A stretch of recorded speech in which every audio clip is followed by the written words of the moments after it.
think we are on the internet. I don't know how many people are here yet or how many people are watching. I don't know if it, because sometimes you get the campers before you go live. Right, you can right, see them. right. People don't think that I just have OBS open and I'm messing with something, and they type in the chat like, mods won't see this one. But it's like, I'm already looking. And then they're like, hi. You're like, what do you mean, hi? Yeah. What are you doing here? No, yeah, Go have dinner. Come back. Go back. Please watch. Yeah. All right. Yeah, you are officially live. We're live. We sent out the tweet. How's it going, everybody? If you are here, my name is Solid Bones. I'm joined here by Ryyudo. We will be doing probably an additional introduction once we're actually getting into yonder bracket. So the next things we need to do, just while we're setting up Ryyudo, I'm going to be making that lobby because they did a weird thing in Strive for some reason that nobody talks about, which is they made it so that if you make a lobby, it has like an amount of time before it just auto closes in one of the patches. So I can't make it until we're kind of like about ready to go. Otherwise, it'll just explode on me, which makes me sad. I did not know that. That sucks. I don't know why it does it. It's very confusing and strange and scary. But so we're making it now. They really thought like, this is going to really clear up those servers and we're going to fix all our server problems all in one go. It's going to be great. Now, look, I'm not like a software engineer, right? The only engineering I ever did was Team Fortress 2 as an engineer. But I can't imagine I'm taking up all that much fat bandwidth if I'm just standing in an empty room by myself. Yeah. Maybe someone will discover by accident. We can consolidate one other person who might be standing in an empty room. Who knows? Dude, I don't get it. All right, I'm going to go over here. We're going to hit the big spectate button. Hell yeah, dude. I've gotten so good at playing Guilty Gear Strive on a keyboard. How's it going there, Sky? Are we doing good? And good old Cloak Sentinel and Arc of Taurus. Now the gamers are coming in. Hope everyone's doing good. I have to ask, Ryyudo, is that a Bubsy shirt? Oh, absolutely. Let me. Now that I'm actually connected to your room, I can just show off. Dude. There we go. I cannot believe it. Where did you get that shirt? I don't remember. Someone like linked it. Well, okay. By someone, I mean like 3 different people linked me to it on Twitter. And then I was like, okay, fine, I'll buy it. Wait, are you a known Bobcat enjoyer? I am a Bubsy 1 apologist. Damn, dude. I don't think I've ever met a live one. Yeah, no, I played it live on stream and went through it. And I was like, it's not as bad as people make it out to be. It's definitely missteps in a lot of areas, but it's not like the missteps is like, oh, we think we're geniuses and whatever. It's like, you could tell it's like in earnest that these were like small little mistakes that just kind of balled up into a specific thing. Now, Bubsy 2 has no redeeming qualities whatsoever. It might be the worst of the Bubsy series, honestly. Interesting. I didn't know that. I've never really heard that Bubsy 2 is catastrophically worse. Like, the big thing I always hear about Bubsy is that people like go to play it, they're like, wow, this man is way too fast for how much screen space he's taking up. And then they take fall damage and die. And they go, oh. Oh no. And then I figure like, okay, now I understand the game that you want me to play. It's like that fighting game aspect where you see, okay, here's what your opponent wants you to do. You don't do that. You play into their game and you know what you're doing after that. So then you go from that point onward. It's like, okay, the stages are a little bit weird in some cases or a little bit long, but it's not like the worst thing in the world at all. It's like it's okay. It's actually okay. Interesting. Bubsy 2 is just like they made the stages like somewhat shorter, but they're just completely like off the freaking rails. They just decided we're geniuses. We're gonna go ahead and do this. And it's by a completely different group and all that sort of stuff. And the music is like the worst thing ever because it's trying to be dynamic music to whatever's going on screen. Oh. And it just, it's bad in the first place. It's already bad by itself. But then stuff starts happening. Instruments are getting thrown in and out and stuff's cutting itself in half. And it's the worst OST I think I can think of off the top of my head. That's so interesting and funny. Thank you. I feel enlightened. I was kind of just, like a lot of people have, I just wrote it off my brain. There's nuance and I appreciate you telling me that nuance. Sci-Fi, thanks for complimenting the hair. I don't know whose hair, because I think Ryodo's also got some good hair packing. Well, I got that black style hair, right? I got the nice fade in the side and it leads up to a darker look on the top and everything like that. But that's not the fidelity that you can get on twitch.tv.com there, Solid Bones. So they're definitely talking about you. Well, thank you for the nice hair compliment. I always nice face, Ryyudo. Now that's a good compliment. Nice face, yeah, nice face, you big moron. Dude. Yeah, that's me. I'm the big moron. Dude, I was so sad. We haven't talked since Evo, which oh no, we should do that more. Yeah. But we saw each other. Oh, you meant to say fade? I like the face one better.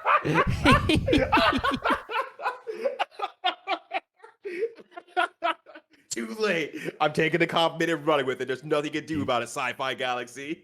Taking it. Dude, yeah, we only saw each other for like 1 second at Evo. I think I like ran past you and like Jalen was like, Yeah. oh, hey. And I was like, oh, hey. And then we just ran. Hey. Like, and then, all right, we're going to our respective commentary things. Bye. Oh, good talking. Okay. Yeah, good seeing you. Good seeing you. But no, I was just going to say hi, everybody, if you're just crowding on in. So the bracket is going to, just so everybody knows, if you're watching and you're playing the bracket tonight, first of all, thank everyone so much for playing. And I'm sure more people will trickle in as we're talking here. But the bracket is going to finalize probably now, and if not now, in about 30 seconds. It's set to do it at about 7:30.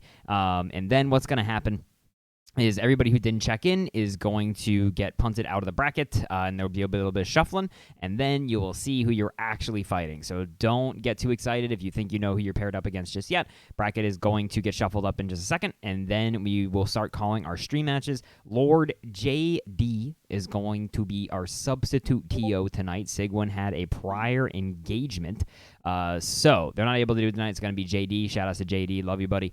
I appreciate you taking one for the team in the background. So let me just poke in and make sure everything's good. But like I said, my name is Bones. You probably know who I am. Joining me on commentary over here is the lovely Ryudo. Ryudo, do you want to quickly introduce yourself to all of our wonderful chatters here? Yeah, absolutely would love to. So yes, name is Ryudo. I've been playing, but also commentating Guilty Gear for like close to like now the last 10 years. So where there are solid bones to my right, that's my right, yeah, to my right, there's frail bones to the left side here. I'm barely keeping it together as an older man, but like, yeah, I really enjoy the Guilty Gear series. I've been a huge fan of it for a long time, and happy to continue to commentate it. And on the side, I do some streaming on twitch.tv.com. You should all follow Ryodo on Twitter, on Twitch, if you are not already. He is an absolute homie. There's easily one of the nicest human beings I've ever met. And yeah, I've got nothing but nice things to say. Also, quick bookkeeping. Hold on, everybody, take out your books. We've got something to keep.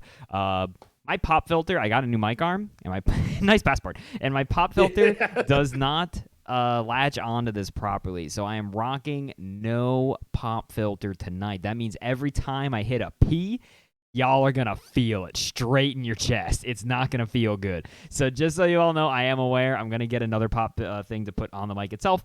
But just so you all know, yes, I am aware that I have a little bit of pop going on. Thank you for writing that down for me, Ryodo. I appreciate you. Keep it close to your heart. No worries. Yep, for sure. I'll hold it close to my heart there. Yes. Yeah. And whatchamacallit, JD, I just saw, is getting our first couple stream matches together, and then he should be inviting people on into yonder room. I gotta say, Ryodo, you got a hell of a drip going on in this stream lobby avatar. You are, I don't even know what to mention about it. You know, I'm gonna tell you my secret for the past 4 years of playing any game that requires any sort of avatar whatsoever. I hit random like 5 to 7 times, and I just nod and go on with my life. And I turn the skin darker. I also turn the skin darker because, I am a man with melatonin. So then I do those two things, and I move on with my life. So that is what I got. And I'm like, you know what? I'm actually very happy with how that turned out. That's really good. Did you mean melanin? I think you said melatonin. Probably. I think I said melatonin, probably. Dude, I'm just a sleepy guy. Yeah, I am also a very sleepy guy. 9 p.m. hits nowadays, and I'm like, all right, time to go to bed. I've had enough. But I'm going to be here for the whole tournament, y'all. So keep it exciting. I'm happy to see all of it. I've got something so exciting to tell all of you. We actually have someone dressed as Jacko in the lobby playing Jacko. We have our first match of the night, which is going to be Joseph Phage versus Captain Hawkeye, which I think I a little bit misspelled, but make some noise, y'all. We're already in on the very first match of the night, and immediately we're off to some dolphin shenanigans. Oh yeah, absolutely. If you're going to be a May player in any capacity, whether it's the highest levels or the levels below that, you have to dolphin just to make sure that the opponent knows how to deal with it or doesn't know how to deal with it. You got to test the waters. A little bit of a scramble there. Did not go the way of Joseph Phage. If there's one thing about Jacko compared to May in this matchup, it is that she... Oh, dude! That was almost the sickest conversion, but I also respect just hitting that JK and then just going in for the sick, nasty safe jump. I see you, Captain Hawkeye. That was gross. That was vile. Right. Having the awareness to say, okay, I'm not going to land this combo, keep the pressure on instead, that's really good awareness. Always keep that going as far as any matches go. Joseph H having some unfortunate drops here. You saw just that close slash hit, and that had to be close slash into money. Oh no, got the 2K2D, then backed off. Some 5Ps going on here, but again, Jacko's not really the kind of character who can just get these scrambles and move with it, but bro, Joseph H is not backing down. The child is out. We have the corner pressure going on. Wait, hold on. I may have spoken too soon, Ryyudo. Yeah, yeah. Oh, and actually a little bit too far away for that grab as well. So you got the 100-meter on one side. Keep the pressure up. Oh, 5Ps in return as well. Pays it back to that center there. Beautiful 6P, though, denying that jump in. And again, another 6P, but actually trading. And another 6P, also trading. Oh, I think that 6P might have just gotten duffed. We saw, like, every hit on the spectrum of 6Ps with it working. And then the run-up. Overhead kiss. That's unnecessary violence. That could have just been a regular grab, Ryyudo. I don't think it could have. I think that was maximum range overhead kiss. Like, I saw it, and I'm like, that's not going to Oh no. Yeah, hit him with the Marth that was grab. Actually the correct decision. Like, in the rare moment that ever happens, to say, yeah, that was 100% the correct decision just because of the distance. Yeah, Marth grab. Thank you, Levin. No, yeah, 100%. That was reaching between CRTs straight through. How does Ryyudo sound, everybody, by the way? Is the audio sounding just about right? The audio level? They sound normal? I sound audible. Game sounds a little audible. Crisp. Crispy? All right. I'll say crispy. Yeah. Yeah, coming from the Wheaties, no less. Yeah, we got that crunch in there. Oh my God! That was going to be a duff and a half. They let the rock. The 6S goes through the goal burst. Oh, no, you're dead. You're deader than dead. You were dead 20 Jackos ago. Yeah, yeah. Oh, my God. Now, speaking of violence, I mean, from the last match there, jeez Louise, this May is coming through here. Yeah, Captain Hawkeye. Landon, I think that was like a total of 2 hits, right, if we don't count the goal burst. Right, right. That was actually like that 2-touch game that we're seeing at the highest levels. That was absolutely insane.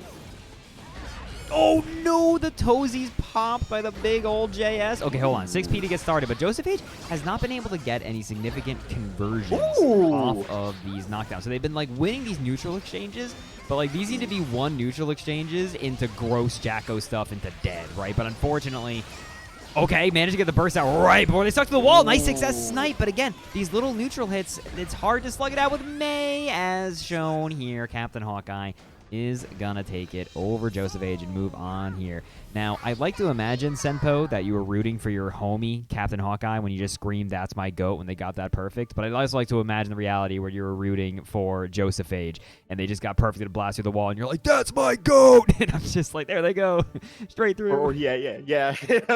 Someone stole Simple's GOAT, and it was just absolute monstrosity. And, like, they've been chasing whoever it is over Twitch.tv, find them in whatever chat they're in, like, "That's my GOAT!" It's like, "Oh, no, Simple, tag!" Bro, have you seen my kid? Are you missing your son? No, my GOAT. But I wanted to actually say, I want to give it to Joseph H, because like you said, there was a lot of great neutral prevention interactions that we saw there. Really good 6Ps, the far slashes, and everything like that to prevent the May from jumping in. And that was really, really smart. And I just want to say, like, keep that up. That's an insanely high skill set that you have nurtured there, and that you really got to herald it into something else, yes, but if what it is right now is that you're stopping your opponent from playing, that is still worth a lot. Keep that up. That is so fire.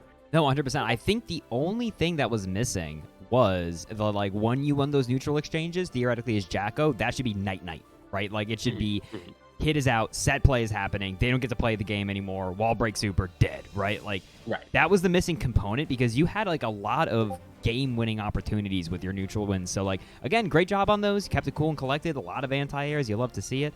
Also, yes, Ryyudo's shirt does slap, but we did call it out. Have you ever played Bubsy 3D, or is that, like, the unspoken Bubsy to you? No, I've also played Bubsy 3D all the way through. I still think Bubsy 2 is worse.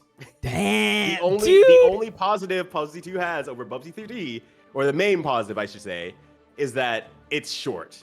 It's shorter than Bubsy 3D. That's the only positive comparatively, in my opinion. That's fun. Did you play the newer Bubsies? I have not played the newer Bubsies, but I'm saving that. I'm going to trickle it down next year for, like, sub goals or, like, you know, donation goals or something like that. Just got to keep giving the people what they want, but I can't give it all up. It's like having the OnlyFans, except it's only Bubsy. True. Yeah, the only Bubs. Yeah, the only Bubs. No, the best thing about Bubsy is this shirt. You're right. All right, now that we actually have people in the house, I can actually... Dude, look at that shirt. Unbelievable shirt. I've never worn a shirt that clean in my whole life. I do. So I gotta say, my shirt though, I feel like the way I sit, you frequently can't see the shirts I'm wearing. This shirt I really like. And It's like it's Potemkin doing the RC pose. Oh, that's so good. Oh, that is so good. That is so I really like this good. shirt. It's got like cool coloration on it. Like it's like the kind of the only like gamey shirts that I wear are usually shirts that I think just look cool if you don't get the reference. Exactly. And this shirt just kind of looks cool. Exactly. That's my whole fashion mantra. As long as it does it, as long as you, if you know what it is, you're like, yeah, that's great. If you don't know what it is, like, that's a cool random shirt guy thing. We have one player is stuck in traffic. Oh no.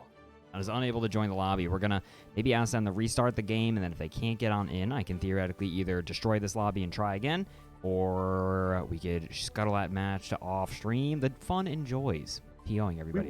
We were talking a little bit about what we were doing before we were getting on the stream, what was distracting us for a little bit. And I was playing Strive for a little bit with some friends, and we were having some trouble connecting to the lobbies as well. So like it was me and another person as well. So this might be happening tonight. It might just be a thing that's going on tonight. Interesting. So, I wonder if the Sin announcement got everybody booting up Strive. Right. I'm thinking the same thing, honestly. And that announcement. I'm happy from an XR point of view that we're getting Sin. Dude, I gotta say, not related to Guilty Gear, but I was telling Ryyudo I was running a little bit late because I was playing the new Pokemon, which, for the record, I'm really enjoying the new Pokemon. There are obvious technical problems that all of us are very aware of from all the funny Twitter videos, but like, boy, am I just on cloud 9 playing this game, having a great time. And I was like gonna fight like the big guy, and I was like going to do it, and it was like 6:55, and I was like, I'm pushing it. I gotta fight the big man. And like, then I texted Ryyudo like, dude, sorry, I have to make coffee. I'll be on in a second. It had to happen. Which was fine anyway, because I had just gotten done cooking, and I was trying to log on to Strive to play a little bit before I had to come here. So really, we were both being extremely responsible, is what I'm trying to say. We did a great job. No, yeah, we were both on time. We're both very responsible. We're both moved men. We are in different places than we once were, and adapting to the new fun streaming. Like, this room echoes, which came up not that long ago, which I didn't know, because truth be told, I don't really like wearing headphones all that much for too long. They kind of start hurting my head. So I try my best to just have like a very sensitive mic that only hears me when I'm like really close to it. And I have like my speaker's pretty low. And I try not to do it. And it's always worked. But being in a room with hardwood and just sheetrock, like, this shit just bounces, dude. Like, and I ran into problems with that. So still calibrating some stuff. Might have to wear headphones sometimes. Like, it seems like if it's in my OBS and everything, we're Gucci. But the second somebody's like, hop in this VMix, it's like, okay. Yeah. Could you do something like maybe like have the headphones for like maybe like 2 hours, something like that, like earbuds for like another hour or something like that? Like play around with like the two options almost, and like maybe that might work. I could. I mean, earbuds hasn't been nearly as many problems for me. I currently don't like my earbuds. I need to get like new ones. I get hang towels up on the wall and stuff. I hang up behind me. If I pan my camera up, I've got these picture frames and shit on the wall. So I was hoping those would kind of help absorb some of the audio, and I think it helped. It's a little less reverby, but I need like I think my friend Rob has way too much soundproof foam just sitting around in his place, so I might ask to just like take some of it. Yeah. Yeah, no, just steal it. Okay, this just in Ryyudo. I'm gonna remake the lobby. Oh wait, shit! No, I don't want to fight. No, fight, bro. You coward! I was almost getting on there. Fight back! Fight back! Also, yeah, how does everyone feel about the big sin? Sorry, whatchamacallit? I will tell you my unabashed opinion on the sin announcement. Are you ready? Ryyudo, are you? I'm sitting and I'm ready. Are you ready for the unfiltered Bones opinion? Welcome everybody to the Bones Cast, where I'm gonna tell you how it is unfiltered. I saw the announcement in the Say Jam channel of FGC announcements, and I said, "Oh, it's in," and then I closed it, and then I played Pokemon. This is my entire reaction to the news. You got that half like suburban mom response to something like that, like the kid running in and saying, like, "Wow, I saw a dinosaur! Oh, that's nice, honey." You just continue doing what you were doing, completely unfazed. Yeah, so, my kids out here. That's nice. my friend walked in my room and was like, "Wasn't a new Guilty Gear character getting announced?" And I was like, "Oh yeah, I think that was at 1." And they were like, "Isn't it like 3?" I was like, "Oh yeah, no, it's Sin." And then I went back to what I was doing. I don't think I've ever actually asked you. What is your history of Guilty Gear, honestly? Like, have you played like Zerd in depth and stuff like that? So you know what's funny is that, so here's my history of Guilty Gear. Also, so the plan is, JD, if you can hear me, I'll DM this to you. I just remade the lobby. If they still can't join, let's scuttle that stream match, have them play off stream, and then grab a new one, okay? Whatchamacallit. So, here is the entire Bones Guilty Gear timeline. In 2012, 2013, Guilty Gear Accent Core was on the PS2, and I played on the PS2 with some friends of mine, and then it came out for the 360, and I downloaded it on the 360, and I was playing Accent Core with all of my buddies, and then Plus R came out, and then I played a little bit of Plus R with all my buddies, but not too much. Keep in mind, Plus R came out on home consoles like 4 or 5 years after it was out in arcades, or some insane number. It was so far after. I played a little bit less Plus R. Then when Xrd came out, that was my junior year, and I was on fire. I did not play any video games, basically, for the entirety of, like, my junior year of college, because I was taking, like, back-to-back, like, 19-credit semesters. I was on fire. And then it was senior year, and then I kind of retired from fighting games for a bit because I got too angry. And that's a true story. That's fair. That's fair. And then I never played Xrd. Is the entire lore here. I never touched it. It was always just in the background, that weird game. So I played Accent Core Plus R, nothing Strife. Like, wow. That's really, you're like the first person who I've heard like, oh, I went on this end here, and then I jumped ship for a while, and then I came back on the Strive and like completely miss XR in every way, shape, or form. It's awesome, actually, honestly. Street Fighter 5 was kind of my big back into fighting games after my big retiree thingy. Specifically it was... Oh, we're in. This is very exciting, everybody. There's video games happening on screen. It's going to be yet another Astrid. Just another one. Dude, I'm sick of these Astrids. They're always rolling in. Yeah, it's like the third one that I know of. Third one. Yet another Astrid going up here against Strider Kazama, who I believe we have definitely seen on stream before. We got the Testament versus the Biken. I think this is an interesting matchup for a variety of reasons. Obviously, I think if Biken can kind of just get on top of Testament, this boy is in sorry, they're in trouble. Like, it's going to be a big problem. But I also think that Biken's got some decent pokes to try to, like, deter just, like, Testament face-rolling buttons at the mid-screen. But there's kind of a blind spot right outside of that, where outside of Kabari, she can't really threaten too much. So you saw there, that was beautiful, right? You saw threaten with the far slash. Astrid backed off Gator, right? Like, easy way to kind of, like, push her back to that screen. And you can see one of the other big problems with this matchup, Ryyudo, Biken does not have a lot of health. So, like, just a little bit of, like, exchanges they've had so far. Wow! Quick and easy confirmed. Like Dude, that was a filthy, dirty combo, and I'm all about it. That's a tournament-ready combo. Right, because there's such a short combo. It did a lot of damage because the combo didn't scale down or anything like that. And it got the wall break along with a little bit of extra meter bonus as well. That's going to be very, very beneficial because... No! No, dude! I'm pretty sure Astrid was going up to shoot an air fireball to try to control the zoning, but you can't zone gun. Yeah. They're both shooting, but one's a little bit better. They're both shooting, but one's a little bit more rooting. No! So, that was a good adjustment there, because I'm pretty sure what happened, I could be wrong, but we saw Astrid do the 6P in the nooch, stuff the 5S. The next poke Kazama went for was the 2S. That does not lose the 6P. That's going to smoke that straight from mid-range. So, really good micro adjustment. Now the 6P's working again, but no combo off the bird state. Oh, no. It's fine, though. I mean, it just kind of evens out a little bit there, so, you know, it's one of those, like, things like, okay, that's a minor convenience, or I'm just going to do it back in turn. Bro. That's a great idea. That's learning in the middle of a match. It's a great idea. I'm glad I thought of it. Yeah.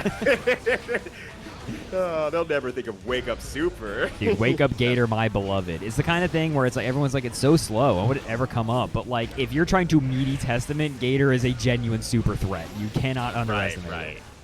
Right, and it goes really deep into that aspect of, like, if you're going to play a very poke-heavy character in Guilty Gear, you got to know the fundies of these games. Oh my god, shot again! Strider Kazama might have the best gunshots in the West! Oh my god, they tried to escape, but they couldn't! Oh my gosh. Oh, but maybe trying to jump out there, that nice 2D catches the potential jump. What a wild match that was, actually. Wait. So much roller coaster. Wait. Did Testament 2K go under Biken 6K? Is that what happened? I believe it did. I'm pretty sure I saw it. But I'm like, is it either out of range or did it go under? And I want to say it's out of range. I think there's no way, right? They have a top hat. It has to get kicked. I think the 2K went under, but it was still too far away to actually hit her. So Testament weirdly just contorted themselves into that little square under her foot and did not get hit. Nobody got hit. That was so silly. Testament kind of a freak like that, I guess. Testament's built different. Testament, I'm gonna have to ask you not to be a freak on my stream. Thank you. Yeah, no, Testament, don't listen to solid pose. Get your freak on. Oh, nice. That, and speaking of get your freak on, blocking a 5D like that online, amazing work from Astrid. Who sung Get Your Freak On? Missy Elliott. Wow, good job. I would have never guessed that in a million years. Gun! Dude, 3 for 3 for guns? Guessed it a gun. That was... Oh, did you see that 2S get whiff punished by the backdash JS? That was so sick. That was like some almost Smash Bros. Like short hop stuff. That was looking really clean there. All right, now yet another Astrid is on yet another, unfortunately, match point here, because if they lose this, Kazama's going to move on. Okay. Just had a dramatic pause for the fans. Right. That was Strider loading the gun, because once we see 50-meter again, I expect to see another gun come out to play. Because it's simultaneously a pretty good option, and also Strider's hungry for it. They want to get 4 for 4 guns at this point. Oh, absolutely. Oh, but absolutely. okay, not afraid to use the YRC. I actually totally respect that. A lot of times people get drunk on their own juice, you know what I mean? And they were able to kind of keep it real there. That's right. Oh my gosh, and Astrid, yet another block in the 5D as well. I have to give it to Astrid. Astrid's defensive, like, I guess, kind of know-how. It seems to be shining through here, case in point there, but, ooh, it's still a little bit hard to compete against a Viking like this. Oh, has to burst. Has to burst. This is so scary. That 6H is a little bit out of time. Right into the 6P gets buffed by the 2H. Oh my god. Oh my gosh, what a good poke. That was so smart. Just keeping it down there. Astrid's keeping it together. I like Astrid being willing to kind of play that neutral RPS. They're both cycling options very smartly, very quickly. I really, you'd love to see the clean neutral, Ryyudo. Right. Astrid is back dashing out, blocking the 5Ds, and kind of like piecing together a lot of like the pokes and whatnot. Gun! Ow! Dude, if they really like bomboed off that, I was gonna scream. yeah, that would have been absolutely wild. I really honestly wish that Strider had kept the 50-meter. Not because they didn't combo off it, but because I would have just liked them to shoot again. True. Okay. Dash up throw, and oh my god. Dude, Strider has some of the grossest tether setups I've ever seen in my life. But, hold on, yet another Astrid gets a little sequence going here. They've got $100. You gotta use it. Okay. Gator unable to combo. Too slow, and the 5S is gonna counter it and combo into that juicy 2H. Strider Kazama is gonna move on here. So, very good job, both of you. Both of you should be very proud of your on-stream performance. If there was one thing I was going to immediately say for our good friend there, yet not another Astrid, is I think you should use a lot more meter. Just be way more aggressive with it. There was times where you were just fully loaded. As Testament, it's pretty easy, too, to just kind of, like, dump meter on just, like, throw the girls at him. What's the worst that happens? Right. Not even in combo situations, although obviously that's phenomenal. Or just doing easy stuff, like just do like 5S, 6H, like Gator, RC forward, like do whatever. I think there's some pretty simple meter applications that you shouldn't be afraid to use. I think like before you find the balance of what is the best way to use my meter, you should never be afraid to just throw all your meter at him as soon as you get it and get a feel for it. You know what I mean? Right. And actually, I'm gonna build off that a little bit there. It's like I would say where their meter use was put into there, and one part that was actually legitimately impressed with was there was a YRC in there, and I think that builds into a lot of the other stuff that I saw Astrid doing that was like pretty solid of an idea. And it's that Astrid had like pretty good game sense when it came to defense. Was blocking those 5Ds, was using YRC actually on block to try and get the turn back. And I think some of the things that they got caught by a few times was they were trying to up back out of certain situations that seemed like it had a pretty big gap and got caught by 2D a few times. But I think that's kind of that awareness of this is a good defensive option. So I do feel like Astrid had some pretty good defense in there, and it was attempting a few things to like really lead into that as kind of a comfort zone thing. It's just, now it's a matter of make sure you maintain offense for as long as you can so you don't have to feel so defensive all the time either. But it was clean. It was clean. By the way, was I Discord pinging everybody? I'm so sorry. I turned it off streamer mode because I was doing something earlier. This is a scuff stream. I apologize greatly. Look, I'm gonna... Yo, Bones, we're scuffed as much as we are buff, and we are the biggest out there, that's for sure. Yeah. I greatly apologize to all of well, you. I guess I'm the new Sonic Bones here. So Yeah, how's it thanks for going, taking everyone? over for I'm the stream. Solid Bones. No, it's because the problem. You know what the actual problem is that I use OBS when I'm like just in Discord with friends and I'm just like streaming and like sharing like a console game or something like that, and then I turn off the streamer mode because I'm not using it for that. So then I was doing that earlier and then I forgot. Where's the hat? I usually don't wear hats when my hair is shorter. I usually only wear hats when my hair is super long. Oh wait, I guess I'm the new Solid Bones. Give me a second. I mean, I could hat up. I feel like I don't have to. All right, Damn. there we go. Okay, fine. Hold on. Hello, everyone. I am Solid Bones. Welcome to my stream. It's great to have you all here. You know, we're doing the skip doodle out here today. Oh no, Solid Bones, the real one. Keep it down out there with your snapback. I see you. That's a sick snapback you got there, fam. Ooh, hold on. Which are we waiting for over here? Damn, it's like that, Cheshire. It's like that. Yeah. All right. I'll take it. I'll take it. Damn, I am not that buff. You're right. I've actually been trying to work out more, which is kind of my whole thing. Like being here, I've been like trying to eat better and work out a little bit more, and it has been working. We've been doing things. I'm just bad at committing sometimes. But I'll have you know, I've been making protein pancakes, so I'm serious. Ooh.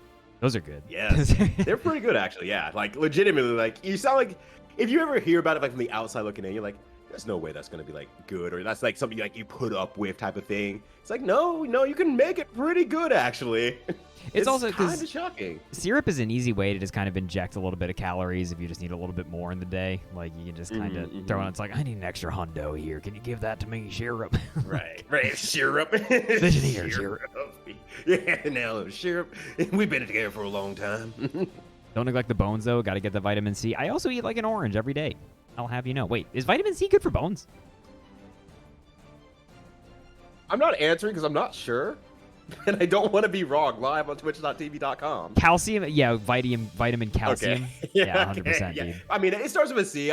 Easy mistake. Dude, Easy you know what's also something that I've been turned on to living here? Hold on, I'm trying to figure out. We are missing one player in this lobby. Can I see? No, why does every single button on this bad boy? Every button is a violence button. Every button puts me on. So we have Lilith in the lobby. So the person who's not Lilith, we need you to be in here right now. One sec. As you're doing that, what were you saying you're getting yourself into a little bit since you got there? Oh, a big gamer strat that I've been turned on to since I've lived here is so I've never really been like a big like almond milk person or anything like that, but I didn't know that tastes pretty freaking good with cereal specifically, which is I like eating cereal sometimes and it's good with it. It is not a bad option. Also, you can just like buy a lot of almond milk and just like put it in somewhere and like it doesn't go bad. Like you just put it somewhere. Yeah, you just put it somewhere. Like you don't have to worry about it. It's not like milk is like this whole ongoing maintenance thing. You don't have to do that. Yeah, no. Almond milk is legitimately like it's kind of a God's juice, honestly, because it's like you say, it goes really good with cereal, it enhances the cereal flavor in there with like a new complex nutty flavor. But hey, you also want to do the coffee thing, but you're the kind of person who's like, oh, I like a lot of flavor in my coffee, I like throwing a lot of sugar and cream in there and stuff like that. Switch up for almond milk. It lowers your calories by a heck ton, alongside with giving you that nice little nutty flavor that goes with everything else, that nice roastedness in there and everything. So it really helps you cut down the calories while having something that's really delicious, even if you get like a latte. And like you say, you could just put it somewhere. Just put it somewhere. Put it anywhere. Put it on your mom's couch. I don't know. Yeah, no, you just like hide it. It doesn't matter. Yeah, just hide it. Yeah. And like you're cleaning under the couch, and you're like, "Who left this treat for me?" Whoa! Look at this whole bottle of almond milk. I think we're good. We're in. I'm seeing Lilith and Masuo 15. I gotta say, Lilith is a pretty high level Melia player. Put it in bracket, dude. True. Put it in bracket. Yeah. All right. Next person who enters in better be named almond milk. Otherwise, I'm going to have a crap. Otherwise, I will beat my head against the wall. I swear to God. So, for those of you who don't know, we do have a long and storied history at these here beginner brackets of being scarred by Melia players. Now, the question is, will Lilith be one of those Melia players? Will they sweep the nation yet again. We'll have to see, because Masuo is going with the Soul. Kind of a character that was like, Soul stocks were going like, you know, way, way down, and then we're going a little bit up. Now Soul's won 2 majors, and people are like, he still sucks. I have no idea where Soul is in power level in this game at all. Right. But it seems like the belief has started to come back in here. I've been seeing more Souls in tournaments as of this past week, ever since the 10v10 that was going on in Korea. So something's changed in the water there for sure, Bones, and I like to see it, honestly. Wait, Masuo has landed a back throw here. Now, this could obviously be huge. The YRC, though, for Lilith, and the dash-up throw, easy peasy, keeping it all together. Yeah. Lilith playing it very, very, not conservatively, but very straightforward, simple, just doing the things that are very solid throughout everything, and it's working out very well. Yeah, absolutely. We will see. 2K connects. Yeah, okay, round start for Masuo is going for these real big, I would call them unga decisions. And now the problem with trying to go for those. Wait, okay, 2Ps. Nice confirm. I like it. I Oh. like it. Aw, kind of caught in 4K there. The slow-mo going back. Oh my gosh. I like Masuo's like commitment to doing Dude, really big things. he has those? Point. Oh, absolutely. This is definitely the kind of player who's like, I like Soul's special moves. I don't like playing the fundamentals of Fuzi's. I just think Soul's special moves are funny. And that's the kind of player that Masuo is showing right now. Yeah, absolutely. And okay, the YRC here, but Millie is actually airborne during her 6K, so she got blasted away instead of being right in front of Masuo's face. The RC here, a little bit of damage on the board. I don't think you're going to be able to break the ball or anything. Wow, what a block! Yeah. Oh! All right, Dunks Donuts for sure. Hold! my Oh my God! Who is this guy? Everything! Got everything they ever wanted. Chris is right around the corner, and Masuo received it a month early. Dude, I cannot believe they actually whipped that around the way that they did. Oh my God, was that a 6H trade? Wild throw is going to unfortunately go a little bit wide. That's all right. Lands on the ground here, playing it very calm, very cautious. Tries to swing upon landing there. Unfortunately, doesn't work. First works out, but now trying to... Oh, goes under the disc, and now getting some nice 5K bombos. That should be a wall break, yeah. No Tyrant Rave. I think it was supposed to be a dash-up Tyrant Rave, a little bit of a miss. So we are back to neutral. Bro, these double jumps are giving me a hernia. Oh my gosh. Everything Masuo right now is doing is just making me tighten up in the buns a little bit. Jeez. Wow, and a good confirm there from Lilith as well. BRC on Wake Up, but you know that was supposed to be a YRC, but there was just nothing there yet. Gets the stick, and that should put Masuo behind bars. Lilith is going to take that first game. That was, I'm not going to lie, okay? As a commentator, we got to tell it like it is. We have to analyze the storylines that we put forth. That was looking pretty Lilith at first. And then Masuo suddenly was so in that fight. They were just in there and swinging calculatedly. I really respect it. It looks like they are definitely not out of this whatsoever. We're going to be going to the next game. I saw there's a lot of Lilith fans in the chat. If you, oh, sorry, I put one up on the Masuo. Lilith fans, you got to keep me in check. If I ever am biased against Lilith or anything, you got to make sure you yell at me. This is your duty as Lilith fans. Be careful. You're going to leave your room. They're going to be waiting outside with a bunch of bats for you. Yeah, exactly. Whoa, hair car, but not as punished as heavily as it could be. No, but still looking fine there. Minimal damage on that regard. Likes to burst a little bit early, make sure that they have control over the match. Oh, just 5P into Gunflame. What a decision, I have to say, from Masuo. Ooh, dude, the delayed Bandit Revolver did it again. No purchase. Going to have to RC in order to keep it safe, and then jump back actually works. Ooh, Silver first off there. Ooh, does the super as well. Gets the full confirm to the corner here. Ooh, we're going to break it. Oh, we breaking those. And there's a little bit of life left. This could easily be a thrower. No way. No!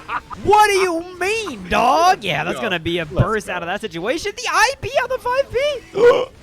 No! Oh my gosh. Oh my gosh, Masuo.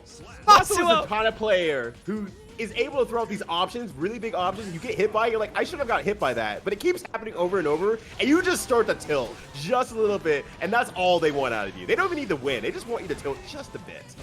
Dude, the decisions Masuo are making are eldritch in origin. I cannot fathom as to why they are happening, but boy, are they happening. Oh, absolutely. Oh my gosh, again, yeah. Lilith trying to keep it very, very safe here. Ooh, wait. No. Okay, I wasn't sure how automatic Lilith was doing that. Oh no! Heavens to Betsy's bombos! No, too far away from the charge dust. No way! No way, dude!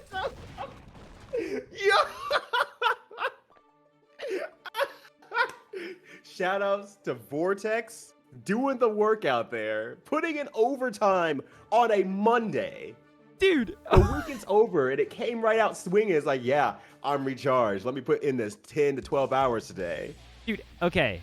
How many black cats and under ladders did Loser Lilith encounter today? Like, did they punch a mirror on their way to work? Like, I feel like it is when things are going bad, they are going cataclysmically bad. Right. It is just a complicated, like, it's like an anime episode where one thing goes wrong and everything goes wrong, just in a comedic fashion. But Lilith going back in there again. Oh my god, that offensive burst going to be able to take control of the wall. Good challenge after the Banderbringer. I can't believe Mazuo pressed there. I can. You know what? I can believe that. You gotta live or die sometimes by the button, and Mazuo is ready to die. Dude, I'm ready to die. And yeah, I can't really get a good setup off that. I respect Mazuo just waking up with the FD. And the, oh my god, the close slash RC shit. Yeah, it's enough. It's enough. Okay, so Lilith is only one round away here from taking this over Mazuo, but will that little bit of Mazuo magic come in at the end here? Right. It's been doing work there. As long as Lilith kind of keeps those nerves down a little bit, seems to be holding it down pretty nicely. But sometimes Mazuo just wilds out. Yeah, unfortunately, Mazuo kind of getting the receiving end of that. Oh, the 2K counter hit confirmed. Nice. Very, very good. Mazuo is still trying to big send lose there. Yeah, exactly. Oh my gosh, it just, Mixed City now. Mazuo can't even get like the inputs correct if they even wanted a DP, so that makes it even harder than anything else. And then Lilith takes it.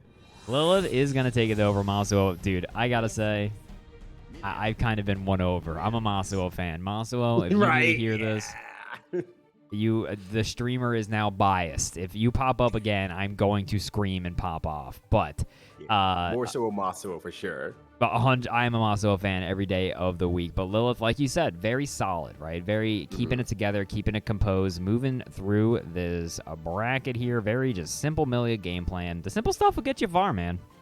Yeah. And I have to actually give it to Lilith there, because one big thing I was going to actually mention, and like, okay, I'll just wait till the end because it's almost over, was that Lilith started doing buttons a little bit earlier to prevent Mazuo from playing. So did a lot more JS's in the air when they jumped first into the air instead of like waiting until they got closer to them where they'd be on the ground.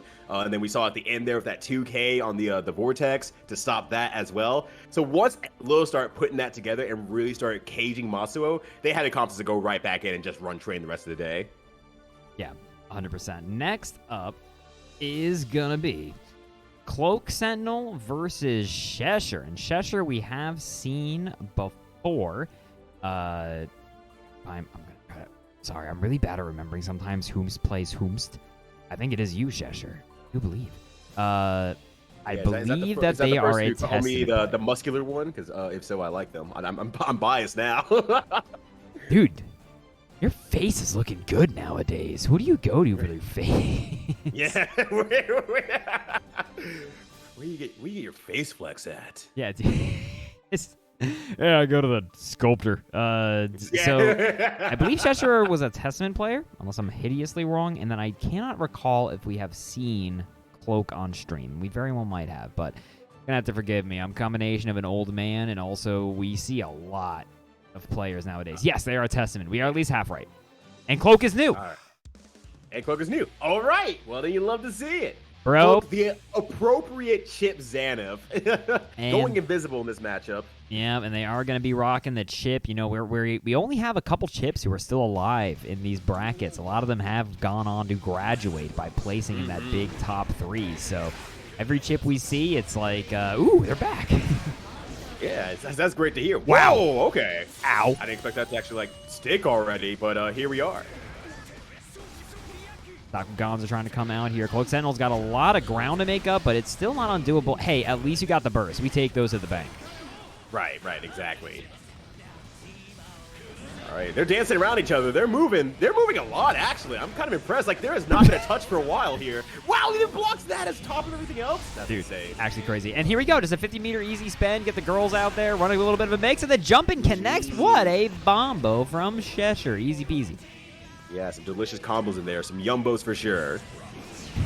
Oh, my God. A little bit duff. I am surprised that reached. Ooh, okay. Cheshire really playing a good game of like trying to keep Chip out. Chip's not easy to keep out, well, but case in point, Cheshire seems like they're actually somewhat familiar with the matchup, maybe. Yeah, he's not like phased by it, and this should be a dead Chip. This is going to be a little bit of girls damage, a Gator. Wow. Okay, but you can't blame me for being wrong. There was not much man left there. And the low Gator for breakfast is going to immediately put one on the board for Cheshire. Yeah, I totally agree with you, Ryudo. It looks like they are fighting familiarly. They know when to challenge. They're aware of the situations. That's like always the kind of thing where it's like, what homie back at home hurt you? Right, yeah. Which one of your locals has put you through the ringer and you just absolutely hate playing them? Because you got to thank them later now. Yeah, there was a dude.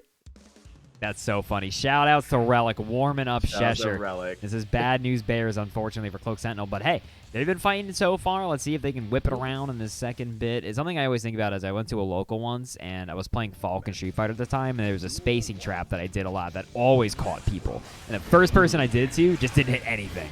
And I was like, who hurt you? And he was like, oh, I was a Falk back at home. I fight all the time. And I was immediately like, damn it. I get it. Yep, I get it. But dang. Also, dang. That burst was a little wild. They were kind of in the middle of nowhere. All right. Cloak really throwing it in there, though. Just trying to keep it to more of the air dash game instead of just going for a bunch of alpha blades. And it seems to be working out pretty well so far. Yeah, we got a little bit of record. Oh, no. That was a little bit. Oh, no. Didn't even break the wall. They were still too far away. Dude, this round is scuffed. This could not be more scuffed. The overhead, still not a wall break. Gator? He's almost dead. Oh, my God. They the lows, dude. All right. Oh, jumps out. Oh, but the 6P, that clean boy hand coming out there. Just boy. Yeah, sir, did you order a pepperoni? Dude, I can't believe that. That was a complete slobber knocker of a first round. Okay, Cloak Sentinel again gets early initiative, just the casual 6P. Oh, and there we go. Nice 6H as well. Trying to keep it in there. Trying to keep it a little bit more of a ground game as well. Cloak Sentinel seems to be just kind of adapting to Cheshire, which is really good as someone who played a chip literally before they started. Yeah, the teleport in with the 2K. That Cheshire's been liking to do that, and I agree with it, right? It's a very simple kind of way to use the teleport pressure. That's going to be a stick, and that's going to be into the girls just for extra emotional damage. Bam. Didn't even move. Already off the stick, already grabbing themselves a Twinkie from the fridge. Do you keep Twinkies in the fridge? Is that a thing? I both hope it is for the sake of your embarrassment, but also I just don't eat Twinkies. So. I've never had a Twinkie. I don't know. So you're just guessing. I guess. And you're not guessing based off of anything. You're just guessing. It's like, I assume you could. I just think people might look at you weird. I mean, sure, I can keep milk in the cabinet. You're right. I do now. I keep my almond milk in a cabinet. I'll have you know. But seriously, great stuff from Cheshire. It was just an unfortunate thing for Cloak to run into someone who just literally practiced against the chip matchup right before going in. And I feel like Cloak did the right thing. So it's like, okay, a lot of my alpha blades and stuff like that are getting stuff and counter hit. So let me try to condense down my movement a little bit. Still moving into like jumping a little bit, but jumping a little bit harder, so it was a little bit more difficult to 6P, doing a little bit more ground game and everything like that to adapt. And I think over time, the adaptation would have came, for sure. But just in the short, like, you know, first of two set, it might not have shown nearly as much as it would have in the long run. Yeah, it's the kind of thing, like, tournament adaptations and stuff take a long time to get used to in terms of, like, when should you, like, adapt, when should you, like, play it a little more calmly or collectively. I think you did great, Cloak. I think that you're only going to get better in time. I think like there's some easy things to start like trying to get better at doing in tournament, whether it's like confirms into super in the corner or something that we saw earlier. I do want to point out how funny it is that there was a chat message that said you're supposed to fridge Twinkies, and immediately you responded, I know. I know. Like, like, thanks. I'm aware I'm supposed to fridge my Twinkies. I'm here to learn, and I already knew this, y'all. Come on. Give me some feedback I can use. But no, I think you did I definitely great. agree with Bones. Yeah, I agree with Bones. Like, you played very, very good. I think it was just a mishap of circumstance, but honestly, that's the tournament life. And sometimes you have to figure out, oh, this person just has a local best chip player in the world. I just have to figure out what I need to do against it, and I think you made the right steps for it. Absolutely. Yeah, 100%. You don't know if you're supposed to? Why are we all gaslighting each other on Twinkies? Why are you doing this? Has anybody had a Twinkie? This? Everyone's gonna go to chat. It's like, no, never had a Twinkie. And some people are like, what the heck is a Twinkie? Because they're like from overseas somewhere. Yeah, right, dude. Yeah, I don't know. I've only ever heard of them. They're always like the. By the way, hold on. Everybody, welcome to the Drip Analysis stream. We're here in the Guilty Gear Strive lobby with Prosperous Hope already on the set. Now, let's analyze Hope's drip. They've got the good, I'll call it I want to say kimono, but it's not that. It's just kind of like an oldie-timey Japanese robe. I don't think it's a kimono. It's a thing. I don't know a name for it, but they kind of got that going on. The thing Biken usually wears, and they have like kind of the Biken hair up, but it's white. However, they've also got the 3D glasses and Marlin. Now, this really ties the whole piece together. I think without those components, it would not work, but I respect the 3D glasses and Marlin drip. Thank you very much for coming to the Fashion Corner.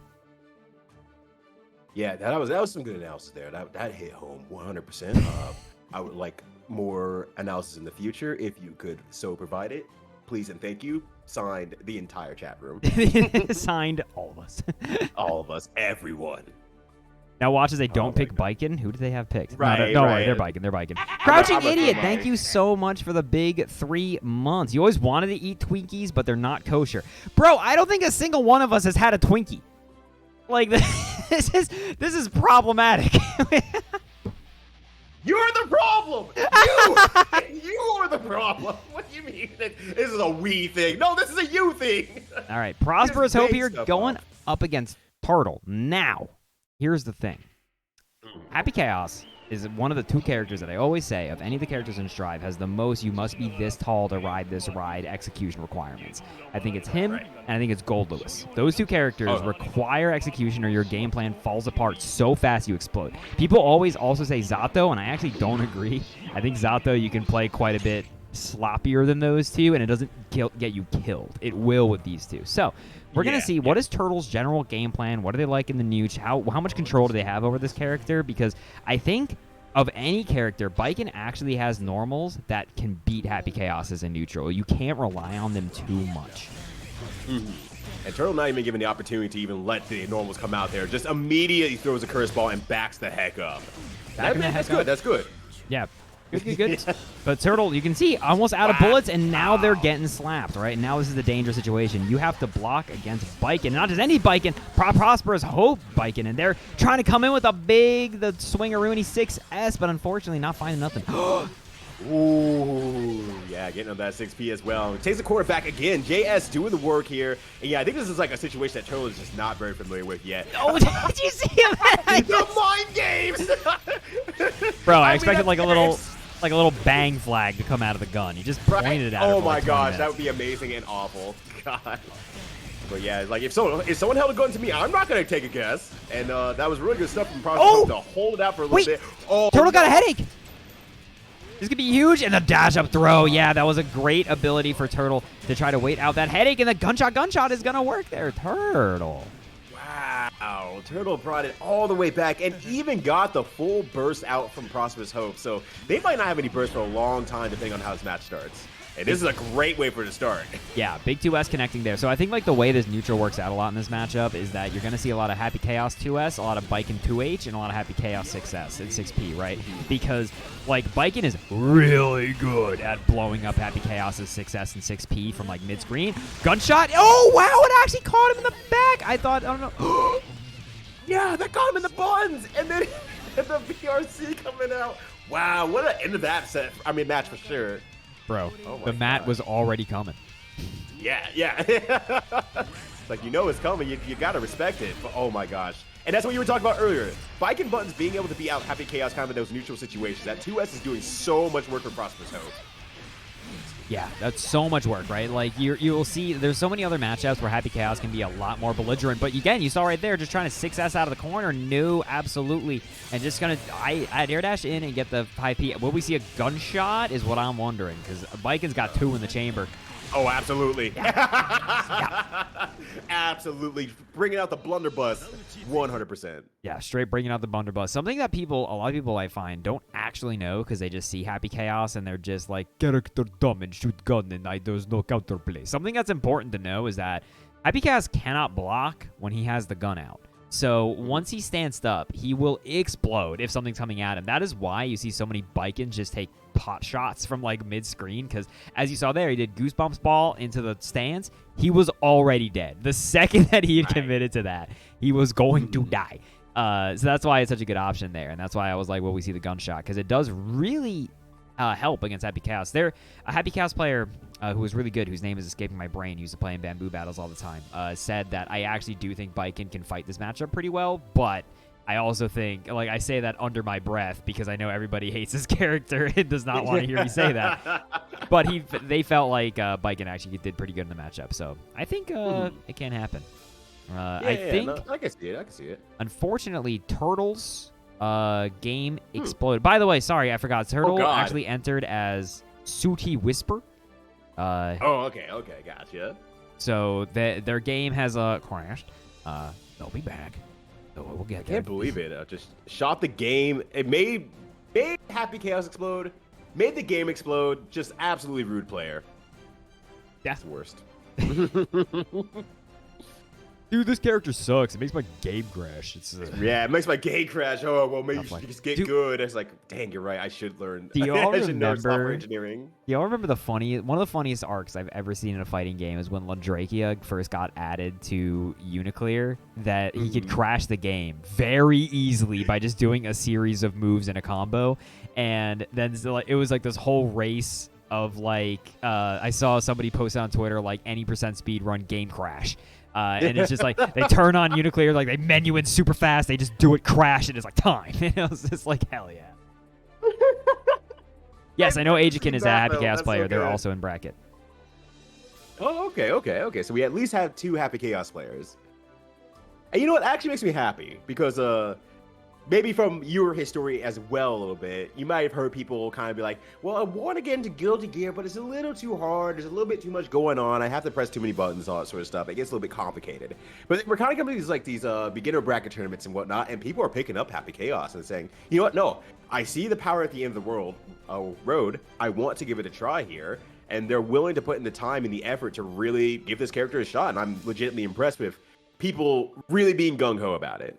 Yeah, that's the thing is that, I mean, let's be real also. I think another big consideration is that as a Happy Chaos player, the second you get it and you start doing it, you are a goddamn menace in the tower. And like, you are going to make people so sad and get so many points that you are so far out of our universe of what we consider beginners. So we're going to get back into it here. Preposterous Hope has the 1 point over Sooty Whisper.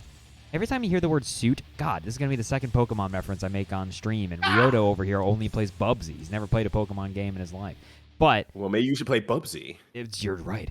I always think of, I don't know about y'all, but I always think about the Gen 3, like, Ash guy who makes flutes from Ash whenever you hear the word soot.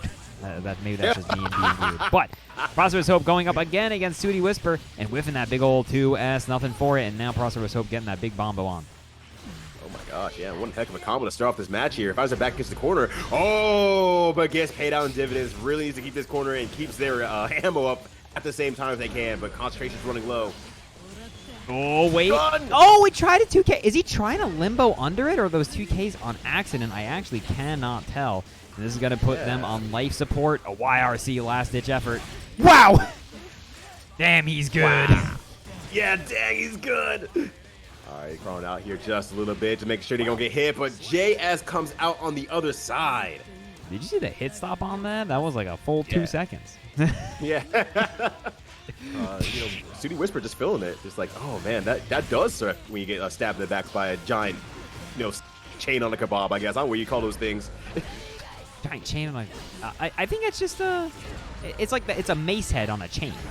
I think is what it is. So. Yeah. Well, Mace Head's doing a lot of work right now. Like, I think every time it's come out and hit, it's been counter hit every single time. Yeah, absolutely. Okay, hold on. The 6S finds purchase, and now they've got Prosperous Hope in the corner. That's a lot of damage, but we see a Deus Ex, so we will. This is going to do a lot. Absolutely.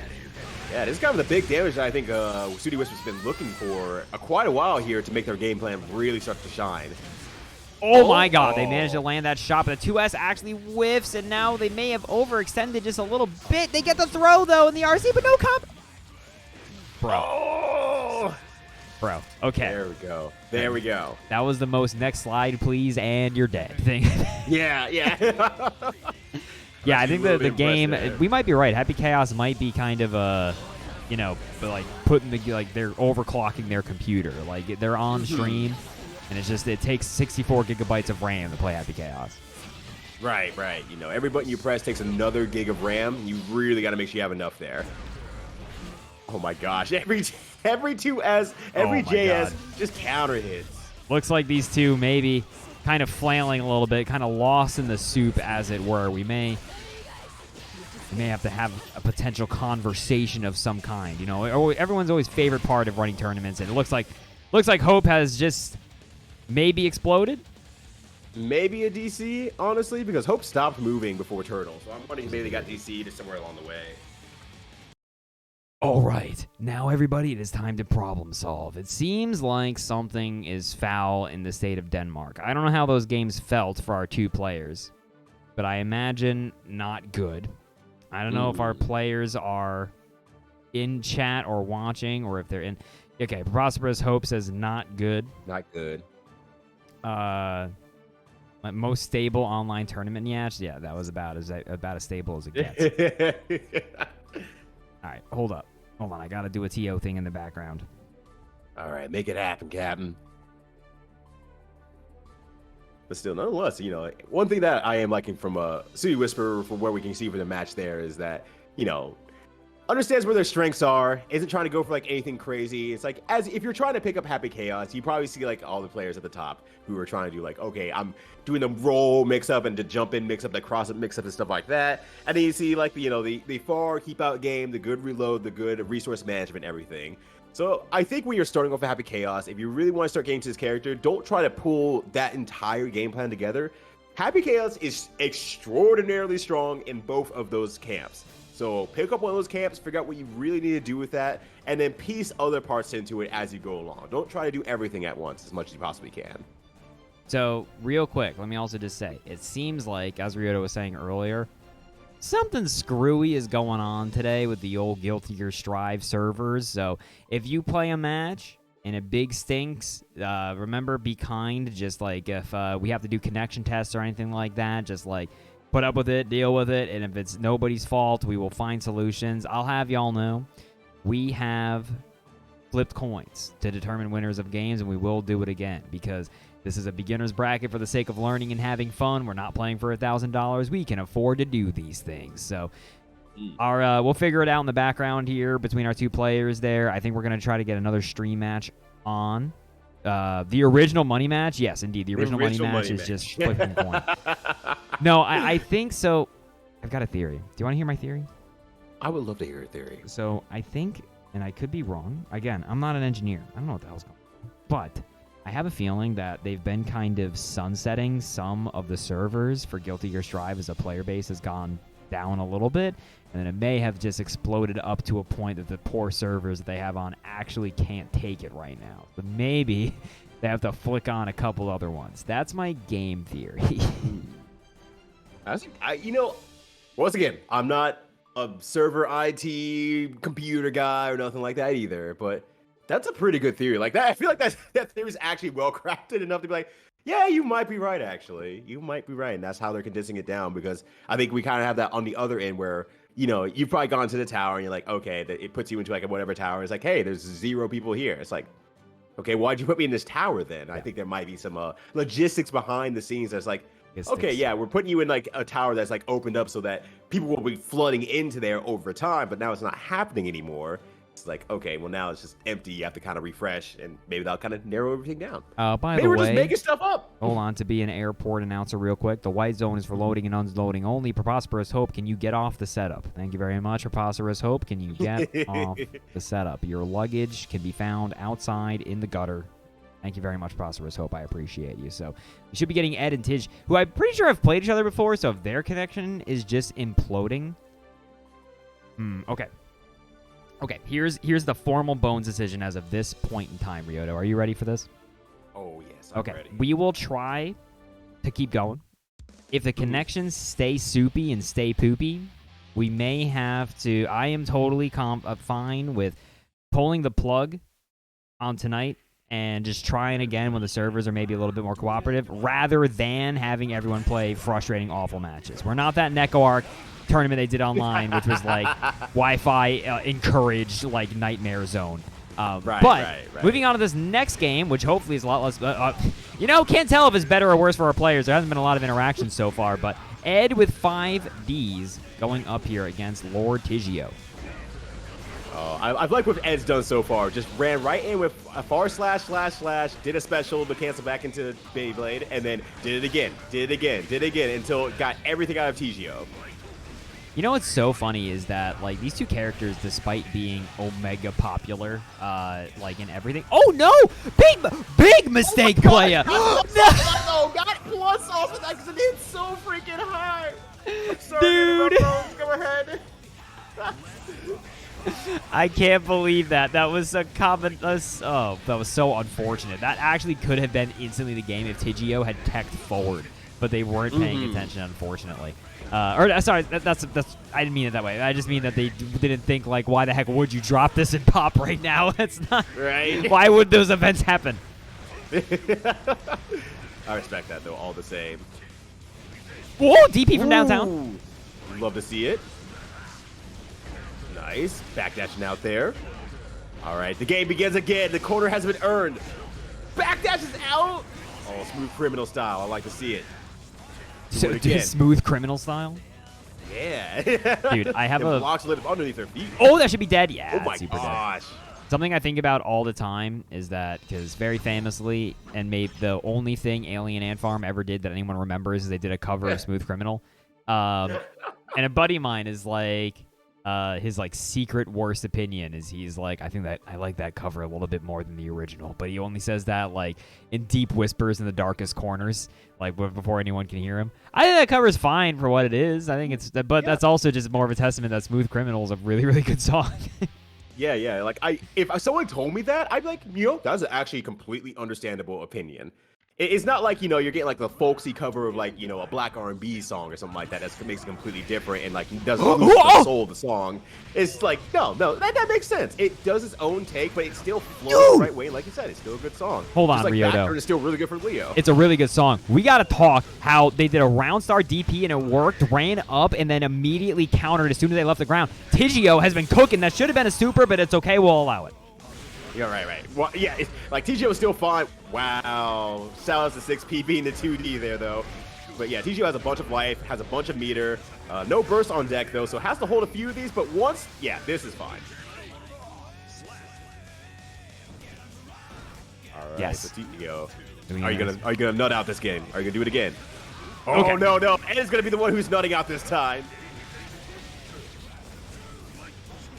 All right, I like it. So TGO is actually trying to rush down a little bit more here. Feels like they're a little bit more confident from that last matchup. Doesn't want to be, put onto the back foot here. But the blood burst. Oh, that's so unfortunate. Yeah, moving on in here with the Nagoriyuki now, but it's like very scary. Oh. Wait a minute. This gonna hurt, brother. No! Oh, no! I will say, in all fairness, that's not the first thing you should learn for any character in this game, but... Ow.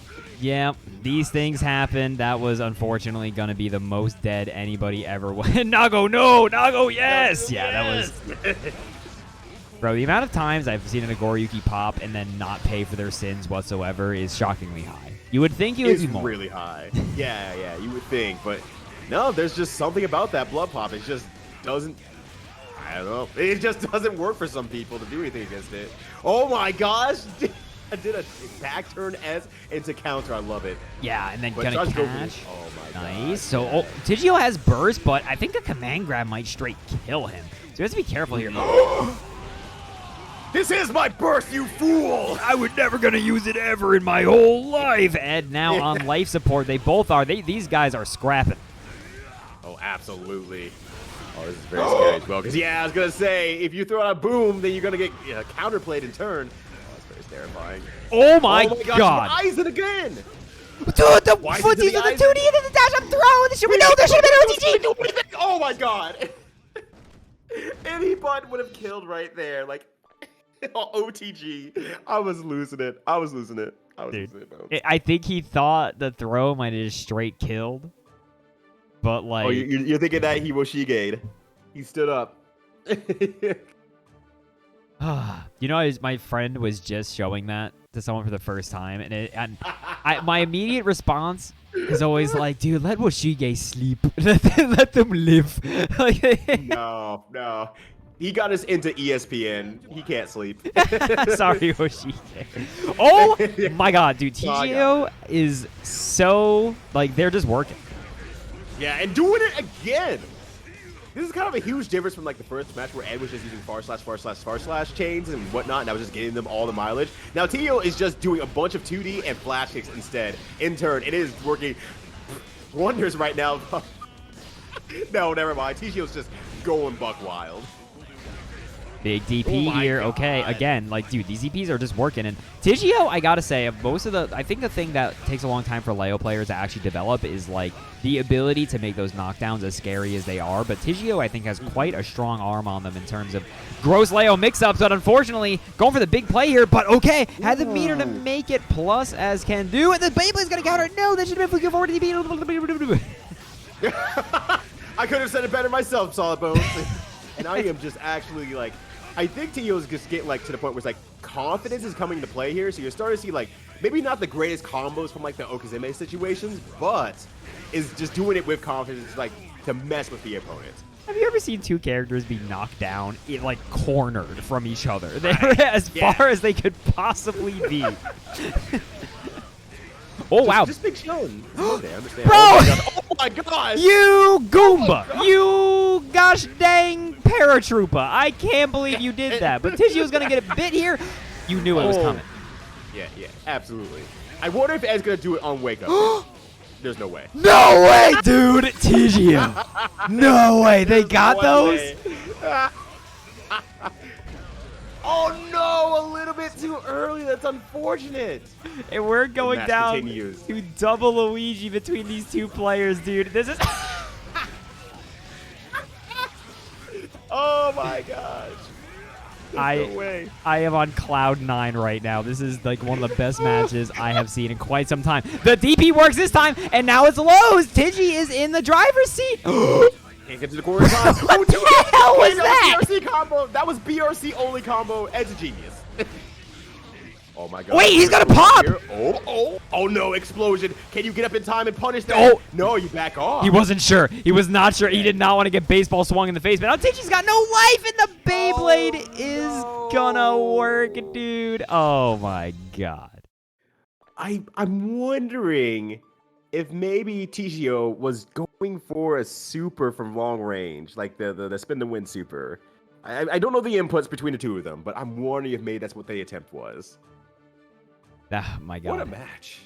They were, I gotta say, of all the players that we've seen, we've seen TGO and Ed in tournaments week over week, and they're excellent players. It's good to see them still big rocking it and learning so quickly, and I thank you so much both of you for playing on scene. Next up is going to be another Happy Chaos player, one of the very few that we get here in these beginner brackets. This is going to be Ajiken versus, I believe, a player that is new to these beginner brackets, who is Czar. So it's going to be Ajiken, the Happy Chaos player, who very famously I am immediately biased to because they have an avatar in Discord of Chocolate Giddy Up from Black Dynamite, and I'm just, every time I see it, I clap. I clap and I say chocolate giddy up every time I see it, and they're coming up here with a big iron. I've been thinking about that movie a lot as of late. Oh my gosh. I quote Black Dynamite maybe every second of my life. I got that specific quote in my head. It's like, but Black Dynamite, I sell drugs. I sell drugs in the community. That's Chocolate Giddy Up who says that. That's why you said. I'm like, oh my god, yes, okay, perfect, good. We're on the same brain cells somewhere along those lines. I just need to watch the movie again. Such a good movie. But Czar representing the May going up here against, again, Lord Ajiken representing the Happy Chaos. It's an immediate early burst, and I feel like Happy Chaos of a lot of characters is always totally happy, I feel like, to represent the early burst. Bro, he was just Terminator walking up to her. Just went for it. It's like, look, you are approaching me, I'm just going to make sure that you do not. They might be dead. No. Not still alive. Oh, but the pressure's on for sure. Like, Czar is just making sure Ajiken does not move out of that corner. There were no opportunities to do anything there. Maybe a YRC could have saved them, but that was rough. Yeah, Ajiken just totally locked down in that corner. Czar with the round star Dolphin gonna duff Ajiken straight into the corner. Gets a starter with that big beat on the Dolphin, but an immediate burst from Czar. Ooh, success pressure. Does it again. The 5P into the slide there. Oh my god. Wow. Okay. Ajiken has a headache, so they are now just playing raw Happy Chaos, and they're going to use that meter, pop a little bit of the ibuprofen straight in their dome. 6S, break the wall. Yeah, exceeding with that Excedrin out there. Educate is trying to get the lead for this match compared to the last one, but that 2K whiff on the 2K? Oh, that was gross. That was sick nasty. Bro, the Chun-Li head stomp on out, and that's going to be a punish on that 2D that she only got because the substitute was outshot. Bro, that was straight skeet shooting. Mei was in space. Right? That was looking like Duck Hunt, like Game 2 with the discus in the air. Ooh. Backing off on that 6K, and now, okay, here we go. Ajiken going to get started again. All right, runs the corner here. Once again, Zara is very, very adamant to challenge in the corner and make sure they do not get bullied. A lot of 5P and 2P situations, getting the trades out there. Wow, I can't believe that 2K did not get clipped by that Dolphin. That hitbox was just non-existent. Ajiken out of bullets. It looked like they tried to shoot, but just didn't do nothing. Oh! Right, oh my gosh. Running right back into there. Nice. All right, that's the burst from Edukin. Oh. I think that should have been Deus Ex. I think that would have just straight killed Mei. If he had done that, backing off, Whale just going to lead to these plus frames. Good blocks! Wow, blocks! Bro, Ajiken's got those? Edukin's cracked. Oh my god. Not in a million years would I've ever blocked that. And Ajiken is cracked, Bones. Dude, I've never seen a man with a headache have hops like that. He just jumped straight up in the air and was just like, you are not going to hold up back in this corner. That is like the weather-worn face of like a Dust Bowl farmer who's just like, Mei's been jumping back in the corner for years. And just jumped up at her, hitting the file like that. I was like, yes, I know what you're going to do.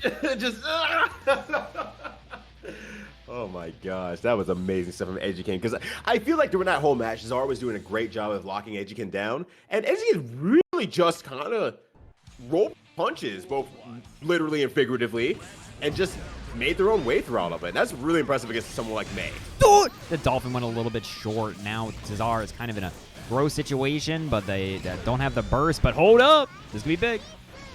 Oh my gosh, that just chasing that backdash there with a Dolphin as well, that was actually sick nasty with it. Yeah, Zar's pretty nasty with it, I gotta say. Oh, wait, 2K2D is gonna interrupt. Okay, hold on. Now, Zar, what is the decision making to get in? They're good. The dash blocks and the 2K challenge. Beautiful. Beautiful stuff. Yeah, using the meter here as well, thanks to that positive bonus on the other end. Gonna go for the Orca. Willie is freed. Dude, I can't believe Willie's running for it. Somebody stop Willie. Right, yeah. Who gave him the sneakers anyway? You know, I've never seen that movie. I only know about it from the people making memes about it with Guilty Gear. Hey, me too. Wow. Wow, yeah. That's a scary thing to admit. I secretly actually don't make that joke on commentary because I feel like every other commentator does. Right, yeah, that's fair. But you also look, I don't know anything about the movie. That's what makes me unique. True. Yeah, you got an edge and angle. Okay, gotta focus up here. Still got 3 bullets in the chamber, so I mean, Zar's got to be a little bit careful on the approach here. Oh, that bites. Gonna hurt. Oh, no! You sick son of a gun. I can't believe Zar did that. Dude, if they don't win this round, they're gonna be big sad. RC did not pop up, but the 2K2D still gonna complete. Now Zar's got no burst. Oh, that's gonna be a little bit of work there. Usually Happy Chaos is pretty burst safe in general anyway, but this is just gonna make it all the harder having to hold all this damage entirely. Yeah, I will say modern Happy Chaos is quite a bit less burst safe just because you're not usually literally just blasting them from full screen. You do have to kind of be on up there. It's still, but yes, like having it is nice, useful. Yeah, burst is pretty okay, it turns out. Oh, wow, just duff with a big 5H. Also, Scythe Mark, I will address your question in 1 second, I promise. But for right now, Ajiken's got a headache again. Oh my gosh, yeah, there's gonna be some resource issues here so far with the Happy Chaos as we see on screen here. Yeah, but jumping out there, using what meter that he can to keep themselves safe, and keep themselves going, but it might not work. Oh my god, Ajiken actually managed to get the burst out. The gunshot did not punish. This combo is huge. No! Oh, no! Draw, Pilgrim. Uber, yeah. Dolphin Uber arriving on time. And then Mei could catch her date just at the very end there. Very, very good stuff from Zar there. Very good stuff from Zar. Tied up 1-1 right now. Will Sin be legal character for next Weebcup? So the way that we've done it is that if it's a new character, I think we've usually done it that as long as it's been a week since they've been released, then we allow it. So if it's like If it's within 7 days, I'm going to say no, just because then it's just chaos and nobody has any idea what they're doing. Like, I cannot give you meaningful feedback on a character that just came out. Other than just going, that looks good, keep doing it, buddy. Like, Yeah, that did damage. That was painful. Good also, somebody job. asked me earlier, what impact do you think Sin will have on competitive play? I imagine his strength will be somewhere between Alpha 2 Dan and CVS 2 U. So that's my bet. Lock it in. You can quote me. All right, I'll put that on Twitter. Thank you. Oh my gosh, yeah, just knocking through the wall here. They're scrapping a little bit, actually. They're playing around each other's game plans pretty well. There's like good adaptation going on here, where Zara's chasing a little bit more, Edukin's backing out a little bit more, and then there's a lot more 5P bravery on Zara's side as well. Oh, got the shot off and the cross under. This should be a Deus Ex. This is really going to hurt. Oh, that was really good. That was super from Edukin. Oh, not dead. Yeah, May got them guts. She's got $100, so you know an Orca RC is coming if she has anything to say about it, but she gets a shot. That was really good timing from Ajigan, because Zar was dash blocking. So, I mean, you catch him dash and you shoot him. That's the way the cookie crumbles. Yeah, no, absolutely. And yeah, now the gun shot seems to be hitting home a little bit more here. And Edukin, despite not having any concentration on the board, playing it very, very calm, very, very smooth. Dude, if you headbutt somebody with a headache, I can't imagine it makes you feel better. It's like one of those things, like, it hurts so badly, it's like, I'm just going to go full in. I'm so angry now that this loops is back causing me around. problems. Yeah, exactly. It's an infinite loop.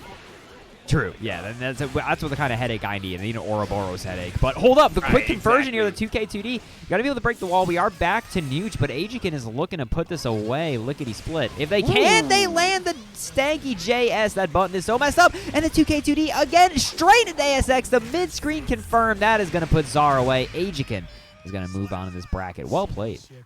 Yeah, great stuff from Ajikin. Just really was playing to like their strengths of like, okay, look, I can't play around May, so I'm going to back up and try to do a lot more resource management. And there were some things that could be tightened up here and there between the resource management, everything like that, was getting those headaches, like you mentioned, ending up without bullets and whatnot, and was kind of using distance as like a makeup for that sort of situation. So, okay, fine, that's pretty good, but still, playing around that when they were out of resources was very clean from Ajikin. Yes. No, 100%. Ajikin immediately saying, I'm going to go try to sell drugs to the community. Take care, just says, as long as you're not selling drugs to the community, it's okay. Next up is going to be Cheshire and Parmesan Linguini, both classics to these beginner cup brackets. You know what's a line from Black Dynamite that I think about all the time, and I always want to quote, but it's hard to quote out of context, is there's the part where he goes to like the resistance with like the military guys there, and Black Dynamite walks into the room, and then the guy's like giving him lip like, who are you? And then Black Dynamite starts like, he's like, I'm like stronger than you'll ever be, and I'm more militant than a general. Like, this goes off on him for like 20 minutes, and then the guy just like walks up to Black Dynamite and he just goes, I'm sorry. And then Black Dynamite walks away. And I always, whenever I just apologize to somebody and I'm really wrong, I just always think of, I'm sorry. Oh, no, I'm sorry. And then Black Dynamite walks away and he says, I was going to fuck him up. Yeah.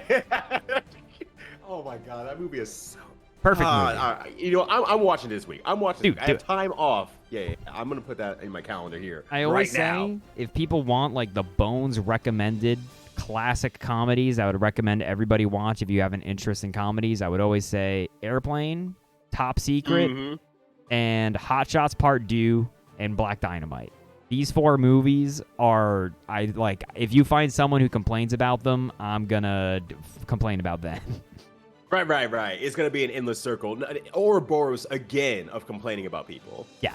No, I will wait. If somebody actually watches Hot Shot Part 2 and was like, that movie sucks, I'm gonna be like, okay, Mr. Funny Bone. Next time I need somebody to smile. Just the other day, I was randomly recommended this British YouTuber who really likes drum cymbals, which is a very specific category of thing that I find very entertaining. And he found a drum cymbal that he said was so dry, which is when a cymbal doesn't hold like very well. Like when you hit a cymbal and it goes shh, like the drier a cymbal is, the more it's just kind of like and like it just doesn't do anything. So it's like you just pump it, yeah. And it's just like he's like, this cymbal is so dry that the man who made it must have had a mouth like the freaking horizon. And I'm like, dude, That is the most British way of saying somebody is Wow. straight face. But okay, here we go on into it. Cheshire versus Parmesan Linguini. Y'all, is going to be some Testament versus Anji. So Testament's got to be pretty careful in this matchup, I think, in a lot of ways, because if you get caught spinning on like a 5S or a 6H or something, you are miserable. You are the saddest person who's ever lived. Yeah, we even saw right there that forced Cheshire out of the burst. It's like, yeah, you got that spin to win in there. You have to like get out of the situation now. You have no opportunities. All right, here we are again. Yeah, that's the... Oh, no! It's not fast enough! Not fast enough. The Gator, unfortunately, pretty slow. It's kind of its whole thing. Gets the throw there, not even a punish situation. All right, wow, good block on that here. And good jump out of the fans as well. Like, everything really went Cheshire's way. Oh, no pickup off it. That not would have been... I don't think they would have died, but if Parmesan Linguini had busted out that gross co-conversion stuff from Anji, it would have been close. That would have really, really hurt. That's a lot of damage on the table, and it's going to be a pop-up at the 6H, only OTGs. Oh, no, but the 6P from Cheshire. Once again, Cheshire has like some of the best 6Ps I've seen all tournaments so far, staying really on point, preventing their opponent from ever jumping out. Also, who does 6P Gator? Cheshire is built different. Right? That's why they're here. That's why they're so far in the tournament. Keeping the legs, jumping away from that throw. Parmesan Linguini. Oh, hit by the bird again. They're jumping into a lot of these birds. Yeah, it's a little bit unfortunate there, but I think, yeah, they're trying to go outside of that the low bike. Cannot think of the name of it right now. Just to try to get into the opponent as much as possible. Yeah, girl's not fully corner carrying there. Oh, my God. You got hit by the funny spin into the Fujin. All right, can't confirm off that again. Yeah, we saw it once before. We see it again. Wow. Going to be a pop. Parmesan Linguini. I don't think they'll even have an opportunity to burst here. There should be just high Gator or something. No, try to dash up and get a wall break. Oh, but there's that Arbiter sign overhead coming out there. I have to say, Parmesan Linguini is doing a great job, like dash walking through the low Arbiter signs, and has been getting away with it quite a bit. But I think they're a little bit surprised too. Like, oh, I made it through. Oh, now what? I gotta react. Yeah. Right. Unfortunately for Linguini, I think one of the big equalizers in this matchup is kind of that explosive damage that Anji can have in those situations. And they unfortunately just like have left a little bit of damage on the table in some situations and haven't been able to quite blast them as hard as they maybe could have. But the neutral plays, I think in general, like trying to spin through the 5Ss and stuff, which I think is a credit to Cheshire that more stuff isn't getting spun. It's very easy, I think, to autopilot play this as Testament in a way that you just get spun on all day. Another gold burst for Cheshire. That is their second one. Oh my gosh. Yeah, he's been working out super good here. And my God, I think Parmesan is like starting to spin a little bit more, taking that fork and twirling around the Linguini to really try to tie up this match. Yeah, Fujin on in, and the low connects, but no confirm. Oh my God, I was so scared. Parmesan Linguini was just standing right in front of the mouth of that Gator. Dude, that was... Yeah, it's that weird reminder, like, oh, it's slow. I can't just run in now that I've seen it whip. It's like, oh, I got to wait a little bit to see it really bite, and then I can go in. Yeah, exactly. Okay, air fireball's coming out. The bird stuff. Good blocking from Parmesan Linguini. Trying to dash in, but Cheshire taking the teleport. Cheshire has really been mixing the teleports into their gameplay. Yeah, I'm really impressed, honestly. It's one of those things as Testament players that I think, like, it's one of the last things that I see a lot of people pick up. It's just a little more complicated and a little bit more nuanced, I think, but I respect them for just going for it, just throwing off the timing a little bit. Right, because it's one of those things that, like, okay, once you get in as Testament, you have to really know what you want to do. So you don't put that into your game plan until you're confident in, like, all ranges. And I feel like Cheshire is really building that up and has gotten there. Yeah. Gotten there, excuse me. 100%. Unfortunately, they're also going to instantly almost die. Nothing left on Cheshire just from that quick little conversion, and now they burst? Bro. Oh my gosh. Yeah, playing a really... But the Gator was still spinning. Oh, the Gator! Oh no, and had the meter to actually potentially PRC out of that. That's so unfortunate. Dude, oh my God. Yeah, that was... They tried to, like, punish the spin with a 2K, but he was still spinning. The 2D counter hit. He's going to get that burst out of Parmesan early. Yeah, oh my gosh. Now the lockdown is real here. Oh, the corner has been had. Cheshire is playing very, very strongly here. This time the sucker-bye will definitely break the wall. Yeah, the girls putting through the wall. A throw and some change will do it. Plus frames, hold these for me. The bird. Oh, the Testament stuff is happening, and this time gets the punish on the spin with the 2K, and the bird stage. Cheshire is going to be cruising on through. And I think Cheshire was a little bit lucky there at the end. I'm not going to lie, because Cheshire did swing while Anji's spin was coming out, and it whiffed. And then was at least very, very aware of the situation enough to actually like react, punish, all that sort of stuff. But or that could have been very different from that point onward.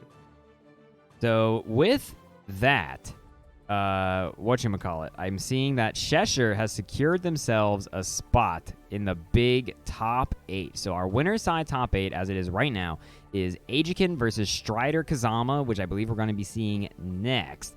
And it's going to be Sky Varen versus Cheshire. Parmesan Linguini is going to be dropping on down to the loser side to see if they can claw their way back to the big top 8, which is very exciting. So right now, loser side is a complete and utter bloodbath. By the way, I'm taking a quick gander at see have we dropped anybody. Yet another Astrid has dropped. I don't know what place that exactly is in losers round 5. So Astrid, thank you so much for playing tonight. I hope you had a good time.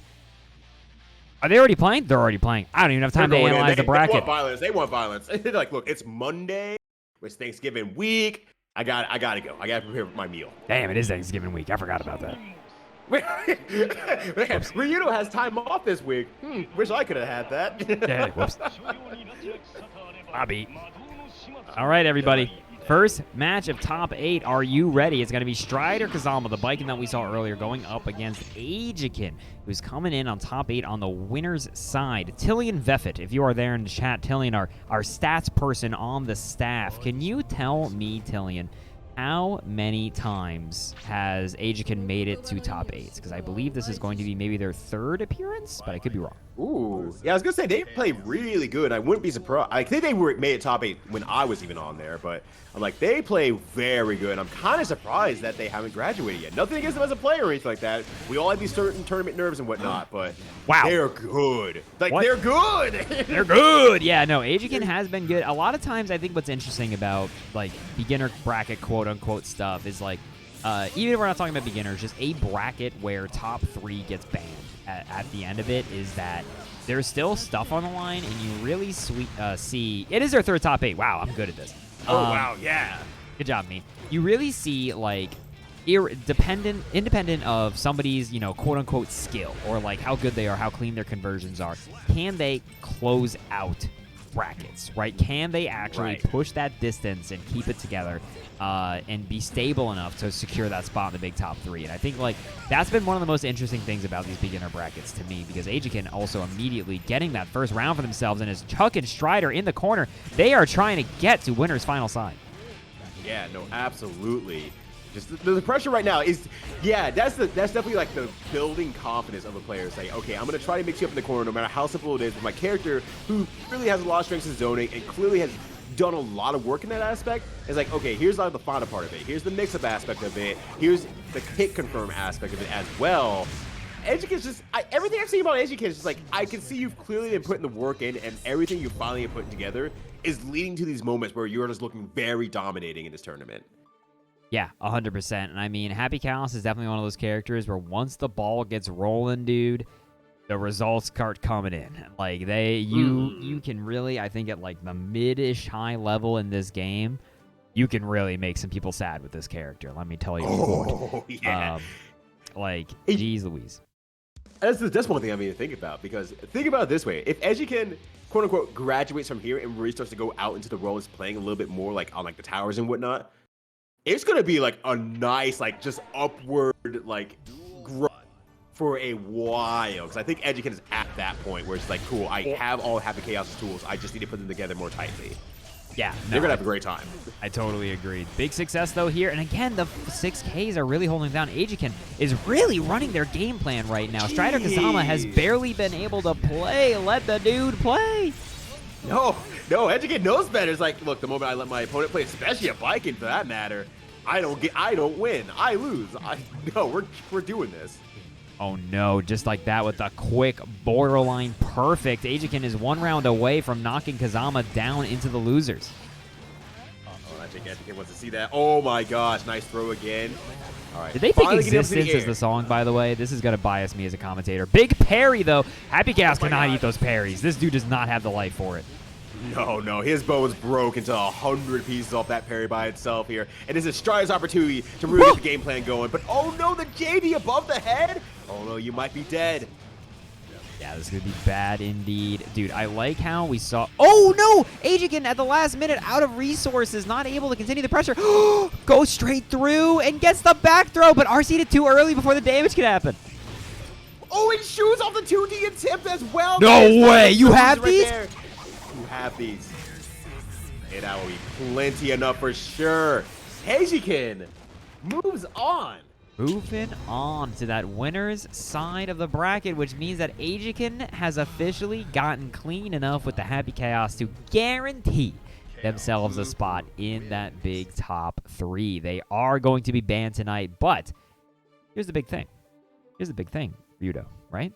You only get one shot at getting first. No, this isn't 3 out of 5. This isn't winners finals yet.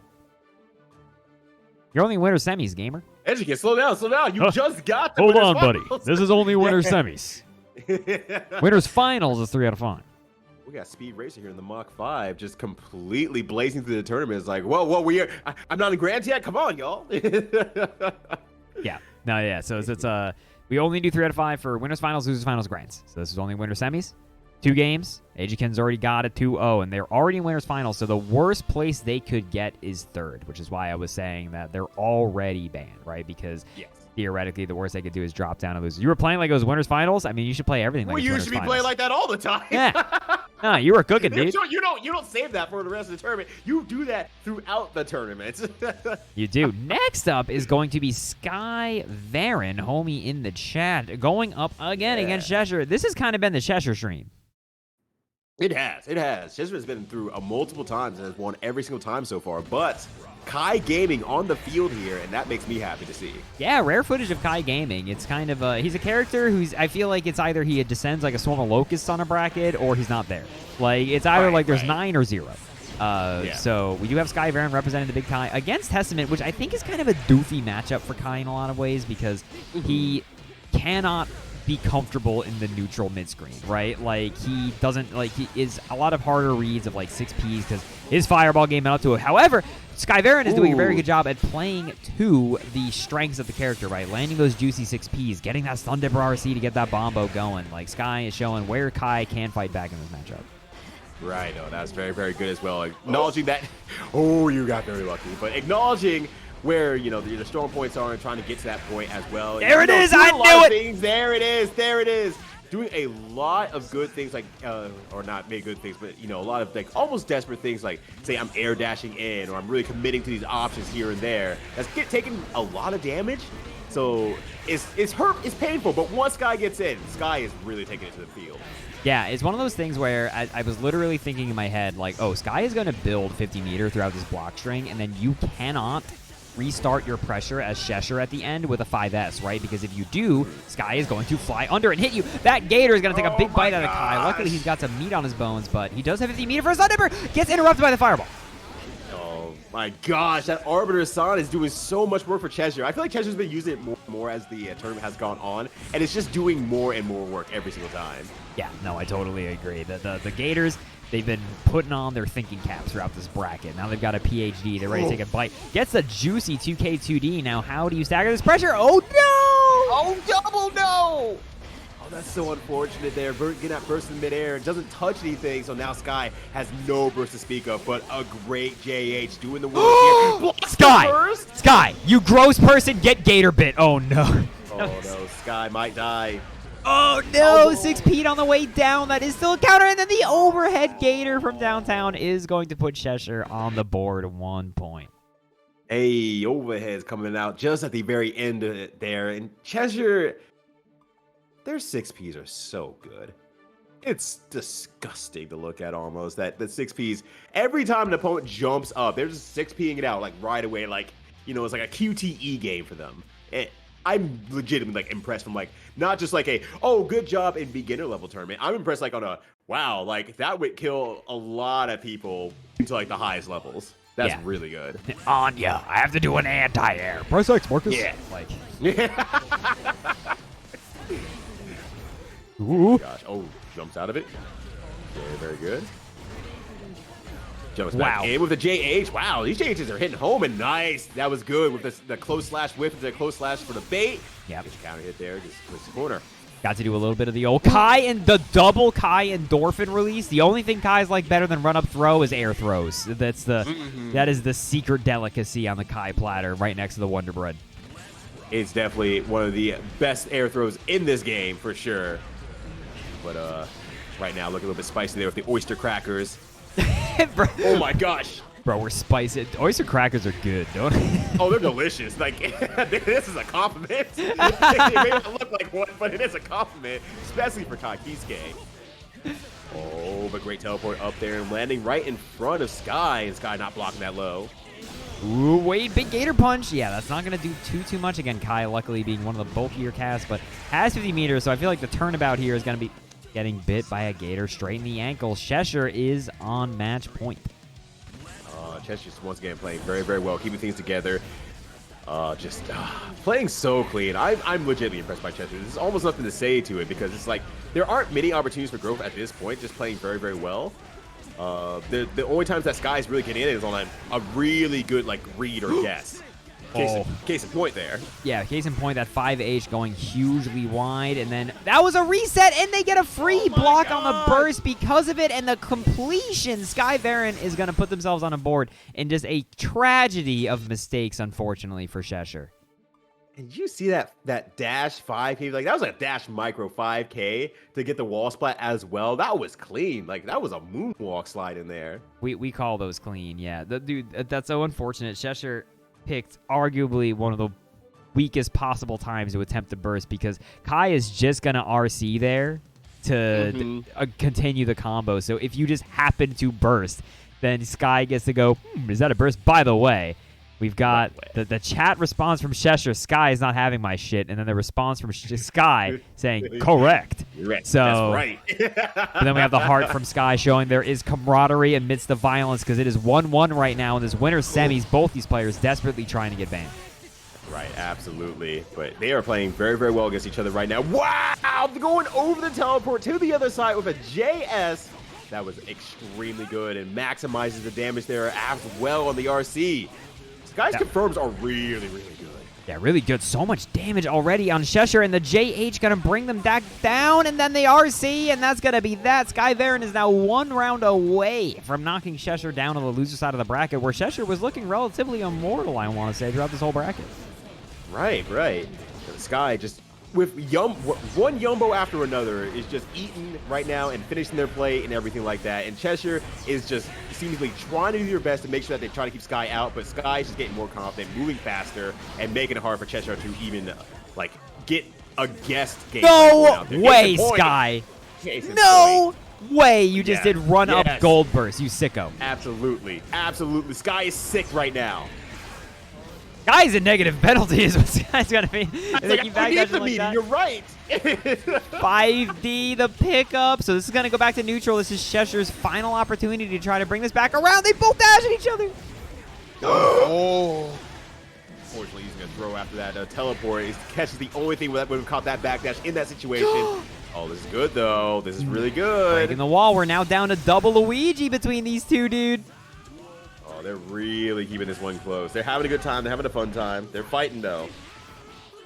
Plugging it out. Going to be a quick wall break here from Sky. I like Cheshire before in the last round. The trigger discipline. I cannot believe that 2K2D still combo from there. But the trigger discipline from Cheshire last time to not break the wall, keeping Sky cornered to secure that victory condition. But Sky's on the other side now.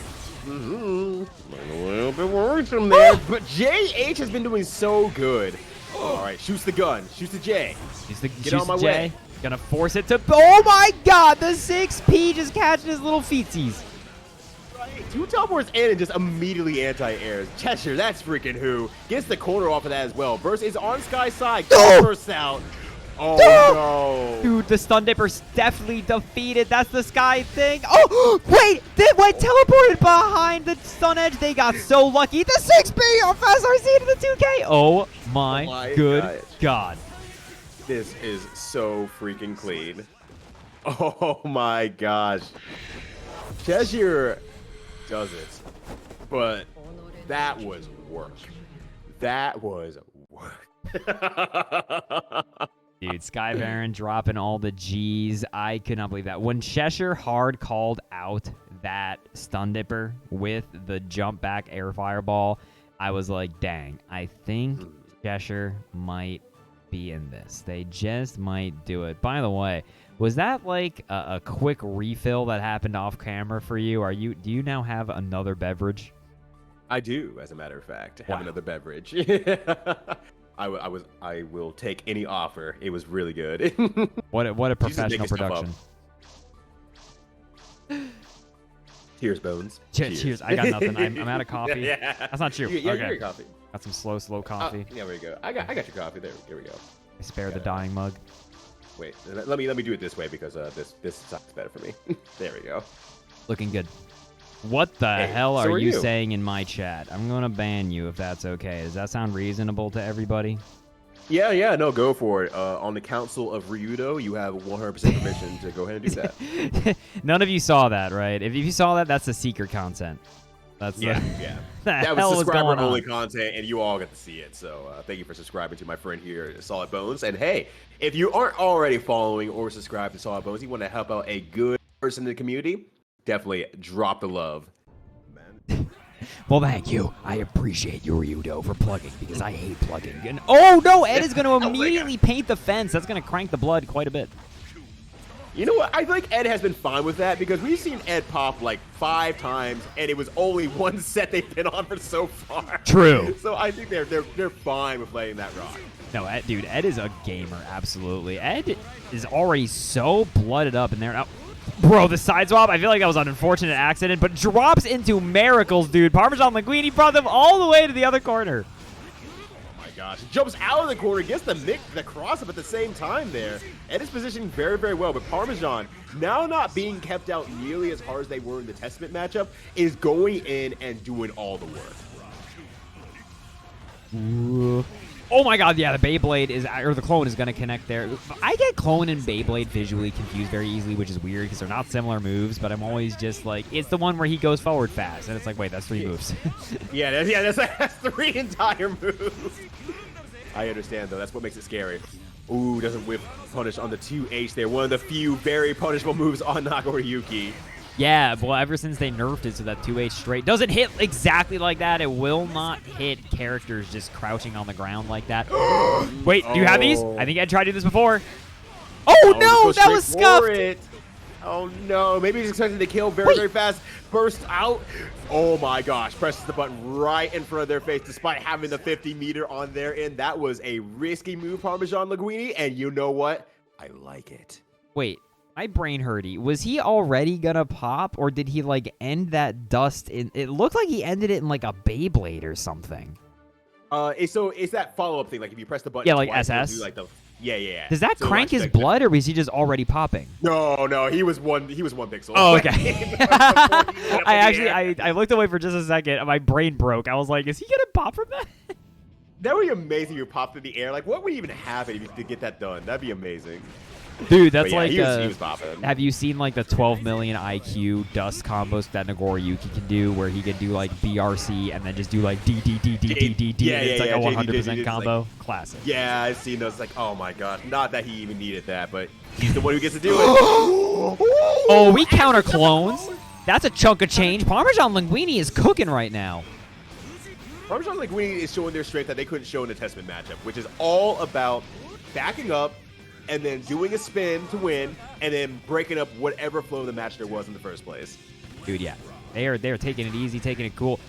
I cannot believe Nagoriyuki's stanky like 5K has so not a hurt box on the bottom that Anji's 2S just went under it. We're seeing a lot of like leg limbo today. Right, yeah. Anji's definitely the kind of person who gets low, just like Lil Jon. And right now, the flow is making him feel like, yeah, but now it's like, no, because he just got command grabbed. Oh, that's so unfortunate. Damn. I don't know if that word is in Lil Jon's vocabulary. Oh! Yeah, Lil Jon never says no. Never says no. He can only say yeah. Maybe he can say yeah. Maybe that's allowed. Yeah. But hold on. Parmesan Linguini is working on a huge comeback right now. This YRC could be bad, but oh no, the tick throw doesn't work. He was pushed out just a little bit too far, but that Beyblade is going to connect, but not enough! Oh my god, just does a third one anyway. A BRC will not coward out Ed from pressing that close slash again. Bro, I cannot believe this Ed boy just hit 5S 3 times. That's And right. it worked. This quadruple D, or wait, quintuple D is doing the workout here. Breaking jaws. Life has and many breaking doors, laws. Ed boys. His 5S 3 Yes. times. What a god. Oh! Oh my god, what a god! Bro, what a stagger pressure. The BRC back, but the spin keeps going unperturbed. No punish on the low. And now Ed's got in the corner, and it goes into the bite. That was a punish, and then the super does not connect. But the wall break's not enough. All right, one more knockdown, we would do it, and the credit card is getting paid off on Ed's side of things, and just easily Beyblade's in there. All right, Ed's staying alive. I feel like every fight with Ed is a fight to the death. Like, Ed is clawing and kicking at the walls. It's sometimes like, I feel like watching Ed, and this is not a bad thing, we want to say this off outright. Ed's game plan feels very simple. Ed wants like 3 things, and it's disgusting. / chains, Beyblade, and then a paint the fence. Like, all 3 of those things kind of put together is like Ed's game plan. It's like what they really want out of life. Will we see a DP round start? Backdash? Yeah, no, backdash, and then remember to close slash again, get back in there, and yep, slash. And the thing is, it's scary because Help! it's so I've been good. hit by Yeah, a sword! help! Please! Do the yoinky spell loinky, please! Dude. Oh my god, just land 5K. Ed has so much blood in them. Please stop doing, don't do any more special moves. Gets the back throw, and the Oh bite! my gosh. Bro, Ed is full kilter, all the way. Oh my god, it's like, who's the dork now, Kevin? Bro, the double painted up. It's very rare I see Nagoriyuki's paint that fast. You know, like usually it's like the 1, the 2. That's just like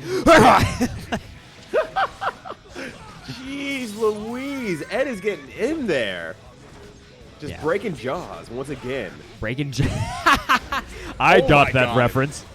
I understood that. I got that reference. There's a fine reference to 1999 cartoon. Well, thank you. I greatly appreciate it, my friend. Oh, PRC in. Wait, hold up. Tapping toes. Dude, it's so cranked. I can't believe Ed hasn't popped. That blood bar is giving me anxiety. Oh, but it's definitely not giving Ed anxiety. Ed just lives by this, like, entirely. Oh The my stanky god, leg great confirms, timing and then the double Fukyo in throw, and just like that, Ed is gonna move on over Parmesan Linguini into more losers bracket more losers bracket action. I love that, though. I love that. Back to the braction. Yeah, back to the braction for sure. Amazing stuff from Ed boy there. Just Cruising. just plays a very simple game, kept it very clean. It was extremely consistent, which is very important in tournament play. So you don't have to overly sweat or overly think about what you're doing. And just kept it going. I mean, if there was anything to say about it was, hey, maybe don't pop blood so much if possible. And accept that maybe you have to play the poke game just a bit more. But ultimately, Ed's flowing. Ed's doing it. Ed's doing it. I like it's the kind of thing where I know as Nagoriyuki, you have to do it sometimes. And so I appreciate going in for it. Next up is going to be Czar going up against Toaster Pig. I have not seen tonight's bracket, but they've been low-key cruising through this loser side with the Faust. Who knocked them into losers is the question I have. I'm going to take a look. Tell me about that Braction for sure. I'm going to back to the Braction. Let me see. Toaster Pig was actually knocked into losers by wait, no, I lied. They were knocked into losers by Oh gosh. Knocked into losers by Ajikin. Oh, the plot thickens. No, that makes sense actually. That if there was a matchup that Faust would suffer in, that is definitely one of them. Oh god. Oh my god, there is so much happening on screen right now. But Czar actually really did not get the worst of it, but the JH and trying to get the dash up and look like a command grab of some sort, but nothing. Toaster Big is now getting 6P'd in the corner. Evans to Betsy. Oh my gosh, Toaster Pig is getting completely toasted right now with all these dolphins on the field. Bro, the Oh my gosh. Dude, she went over the banana and then still fell on it in a bit of a wail to just stop whatever you're doing. That's a vibe check. Yeah, 100%. Just to be sure. If you threw an item out there, it's like, well, what are you going to do? Stop throwing an item?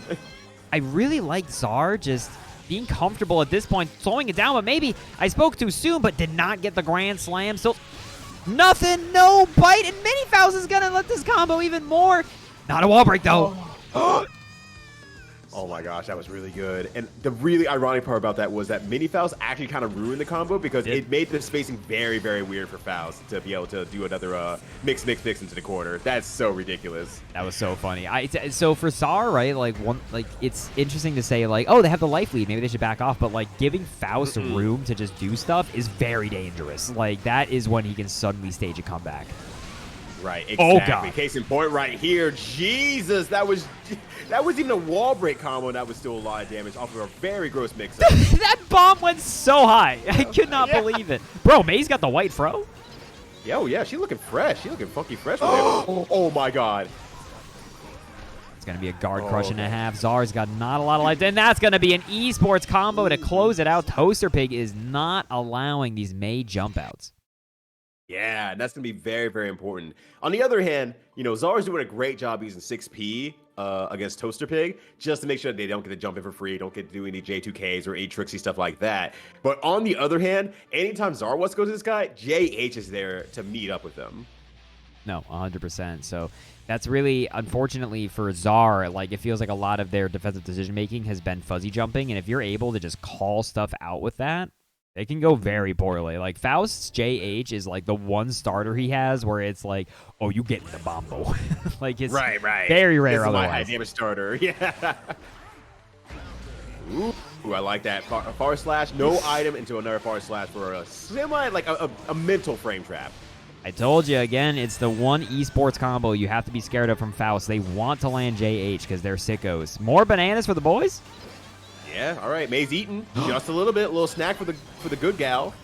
The good gal gets a little bit of potassium today. Yeah. Some vitamin C, some vitamin calcium.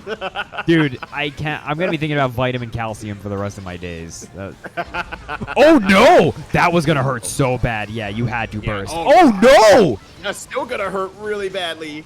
No wall break at least this time, but oofa doofa.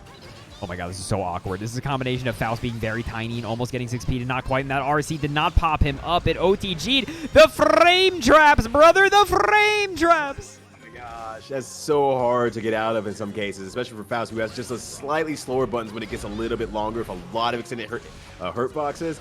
It's very hard to work against that sometimes. You just have to, like, use a faultless defense and jump. Yeah, just straight jumping. Oh my god, 2K Limbo went under the 5P. Wait, that's a big bombo starter. No, that should have been Orca. Every day of the week, that should have been Orca. You know what? Czar has a plan. Czar has a plan. Watch this. Watch this. I'm Come watching. on, Czar. Watch. Eyes are... Oh god, Czar they got hit by got meteors. hit by meteors. There it is. All right, a little bit of whale to clear out the screen. Well, he's going to get Here hit. we No, go. not quite. Oh, the weight! No, the weight! I thought they actually made it over the weight too in the surprising aspect, but no. All right, Czar has 100 meter. Bones, watch this. Hold on. Okay, it worked. Wait, what happened? What did she hit? H the god. He just- H the god. It hits both sides. He might as well just go for it. I think that might hit like almost all three of Val's options if you do it at a certain timing. Bro, he's just freaking working on the railroad out there just in case. That's right. Just in case. That's what they call an OS, baby. No, it's not.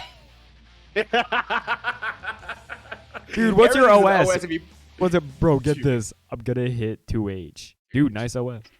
Yeah, nice OS, bro. Nice. What is it, OS? So if they are there, I 2H them. Oh, dude, sick. Yeah, if they're not there, I 2H them. That doesn't even work, but okay. Oh my gosh. Oh, Mini Faust a little mad. He's coming in! Yo, he did it! He saved! Hey, but now Toaster Pig is stuck in the corner. Czar, after getting that game under their belt, I think looks a lot more like they're in this. This is gonna Oh kill. my gosh, that is so much damage. Yeah, bye. Oh.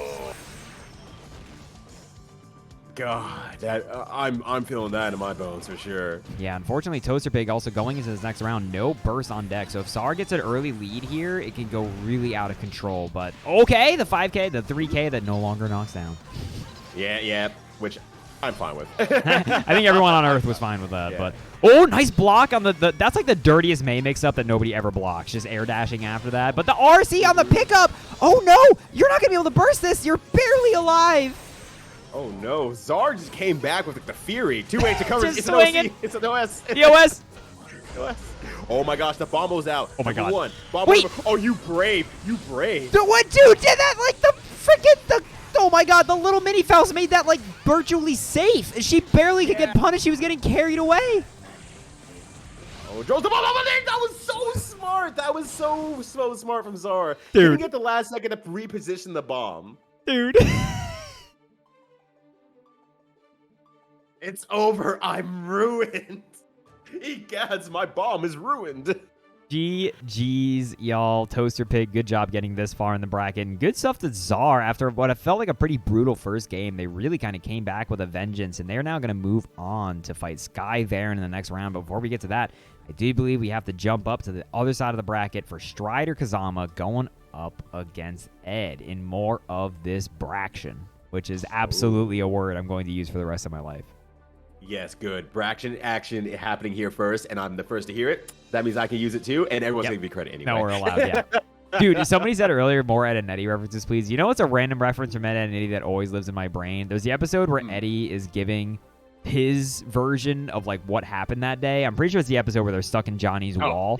And you see Kevin walk by, but he like looks like a monkey, and he crashes into a tree. And then Eddie's like, oh, Kevin. And then Eddie's like, good one, Mr. Eddie. I'm such a dork.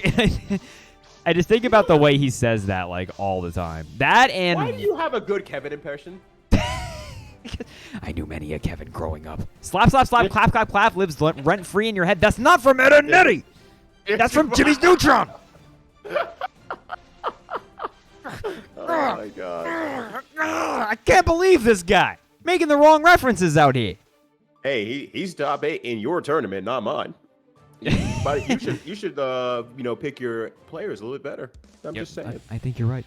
I think you're absolutely correct. Now all players have to be under, what was it, 1600 elo, and has to pass the Ed and Eddie it does. test. Do you know what's the other random Ed and Eddie thing I think about a lot? There's the episode where they're really trying to watch a horror movie because Ed wants to see it, and they cannot find a TV in town that they can watch it on, and then they go to Rolf's house, and he was like, you can use mine! And he has like this huge machine that has like a 1-inch screen. Sorry, anyway, I'm getting very distracted by Ed and Eddie things, but going to this next one, we were talking about it because the Ed boy is back on stream. The Beyblade connects, but nothing for it. Actually leapfrog a little bit too high there. Right, now here we come for the 6 Strider movements. This is probably an opportunity where Strider can actually really show off their rope game, because I think we saw a lot of it before. It was a little bit off key-shirt just a bit, but Strider now, playing against a character that you probably gets to play against a lot, is now like, okay, I know where my setups are, I know where my stuff is safe, so on and so forth. You don't have a straight-out DP. That worked? That was not, I'm not going to say it was a good idea, but it worked, so I can't say it was a bad idea. Dude, that was the hardest call out. I know I'm plus, I'm safe, but what if I just gunned anyway? Dude, that was straight to the face, and Ed is going to pop just like that, and then Strider is swinging back. I don't know if I've ever seen someone brave enough than to 5S back at an Nagoriyuki that just popped. Right? Strider's here to play. Strider is here to play. Oh my God. Pay $60 to block. I cannot believe that Ed is not going to lose this game. They are going to lose this game. Oh, no! Drop. Drop God. City. Gone. Nothing for it! Oh, no! Jumps over the gun explosion. That was very, very clean from Ed, but Strider was really hoping that would work. Bro, I swear to God, Ed has an aura about them that makes all the games they're in weird. Like, they get strange. They got like some sort of plot armor going on here. Oh my God, he was trying to come in with a 2S and it was a little bit closer than he was expecting because of the tether. Right? God. Gun. Blocking it out. So that kind of gun, right? You have to assume that Nagoriyuki, even a Nagoriyuki like Ed, is probably just going to be walking at you at that point because he was so blooded up. He's Fukio too many times, he's going to pop. Cross up pop, God. Unblockable. Yep, just running in there. You've got like a cross up on that burst as well. That was no way. Oh my God. No. There's no way. Okay, I'm like, if you die to that, I will not let you live. No way, dude. This is the slow 5H still alive. Oh, but no. OFD on the chain gang. Oh, that's so unfortunate. Just really reaching into the farms of the Ed boys and saying, that's my goat. Bro, That's my horse, excuse me. that's my goat. That's also my goat, because, definitely the greatest of all time. I can't believe these people I get on commentary sometimes, I gotta say. No, it's gonna be 1 point for Strider, right? I can't, my brain is so broken. Strider did clutch that out, Strider. Yes. Yeah. Strider is on top currently. No, wait, that's my horse. It just starts beating him off screen. Drinking game. Hey, Astrid, good job tonight, by the way. I don't know if you were here when I said that, but yes, no, that would be a great idea to get Ryyudo very drunk. Is to have a drinking game every time they take a. That's my secret, Bones. I've been playing it the entire time. Keep it up, Kazama. Every time I yell gun, I get another drink. Dude, yeah, just another one freshman. Oh god, big 2H, but no 5S conversion. Oh, too far away for the parry to hit. Yeah, that was very good, actually, to not freak out over that. Bro, that was the Yo Johnson and Johnson, just twice in a row. Right? Just looping up there, getting on top of that head with that shampoo action for sure. Okay. Oh, gun. Oh, Beyblade actually going to get intercepted by her Beyblade. I'm a little bit surprised by that. Oh, but I'm not surprised by this, unfortunately. Swinging and winging, and just the home terrain by itself makes it so it's a one-touch game. Bro, you were fighting Bowser in Mario 1. Just and he's just mid-screen. She's just jumping on in. That was so funny. Oh, help. Someone put in the chat, yeah. Kazama has no fear. Absolutely no fear. And that is really true. I have not seen Kazama really shy away from many instances of, neutral, buttons pressing, or anything like that. Even right there, was about to die, Strider press a button anyway on Nagoriyuki Wake Up. Yeah, no, the Strider has barely... Oh, my God. I cannot believe Strider did that. And now they're going to get bit. This is actually catastrophically bad. Oh, my God. Oh, no! Oh, can't reach it, though. One opportunity at life here, but that bites. Love bites. I cannot believe that bite connected. Going to the wall. Strider's just got a little bit of life, and if they want to take this too, they're not gonna. God. Wait, they will go back. Why did you go back? They're live. Oh my gosh, what a block, and with a just block as well. That makes the full-out punish. Oh, Yo Johnson. Johnson again. The Johnson and Johnson. Hold on. No way Kazama comes back from this. No way Strider Kazama comes back from this. Didn't tether him up. Yeah, I'm a little bit surprised. Out of all the things that Kazama has done really well, it's the tether game, and I'm surprised there was no tether there. I guess it's bad weather for the tether. Bad weather for the tether. That's going to tie it up 1-1. She ran out of bungee cords. Didn't have any more. Right. I hate when that happens in my everyday life. Is that just a thing I know from Boy Scouts? Did any of you have those bungee cords when you were growing up for keeping things tied up together? They're those stretchy cables that have hooks at the end. Is that just a me thing? Ryyudo's looking into the distance.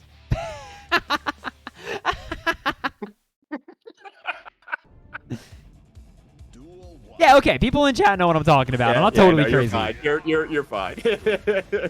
You're fine. I was not a Boy Scout type, but I have plenty of friends who definitely were hey, look at this. And I'm actually not impressed, but I will say I am. You can also really hurt someone with one of those suckers. Oh, well, then I'm glad I wasn't one of them. You stretch that all the way, and then you let her rip, dude. That's taking an eye out. Anyway, oh, my God. The counter poking here from Ed. Strider Kazama has an early life lead, but what does life lead mean to Ed? I don't know if he's looked at a life bar once, all these sets. I think that 6H was actually just enough to cool him off. He might have actually just died otherwise or popped. Oh, but good throw from Ed. That's a good response. What? Wow. I am not sure how that happened. Okay, the command throw missing, that makes sense. But the actual throw missing afterwards, I'm really shocked about. I think the throw-in volt didn't wear off yet, if my understanding of that is correct. So I think he was coming at her with... Lasts forever, then. Yeah. Oh, my gosh. All right. There is a tether game is here once again. Coming on the Strider's tether game before, and this is the stuff that we're seeing out of that. Good block on the Yo Johnson, and that's going to be a clean punish. Yo, the Pierce Brosnan absolutely coming out there and looking just as smooth as GoldenEye. Yeah, Pierce Brosnan. Yo, the Pierce Brosnan. Oh, no! Oh, grabbed the leg like it was in Tekken there, and a 2S to stop the Express. Oh my gosh, you're playing the best right now, Strider. The 2H, just a frame too slow to catch that JH or the JS, and now we are in a double Luigi situation between Ed and Strider Kazama. Strider is just playing so good right now. Good defense in the places that count for sure. Bursting out of the situation, make sure it doesn't happen. But once that tether gets onto Ed, it's going to be all downhill from there. Oh, oh the 5KO Johnson. This should be just a quick and easy. No, not even a wall break, just keeping him in the corner. But Ed has a lot of blood. Oh my gosh, and there it is. The Johnson connects it into the Johnson. Bro, the head and shoulders are clean and clear. Strider Kazama is going to be moving on over Ed. Good job, Ed, making it this far in the bracket. Strider Kazama, though, really started coming into their own towards the end of that set. The frame traps with the parries, they were not doing those before. That was new. They were making that up. Right, right. And, you know, at first it was a funny thing that happened. We'll say that. But the frame trap, like, understanding, like, of what the opponent really wants to do in certain situations from Strider, Strider's really good at counterplaying that. Does the counter, did the gunshot, was like kind of the first example that we saw of that. Did the Kabari chain, and did gunshot right in their face. And it's like, who does that? But it's like, as someone who has good games, to say, I kind of see what you're going to do as an opponent, and I'm going to circumvent that with ideas that otherwise might seem bad on paper, but is good when used in a very direct situation.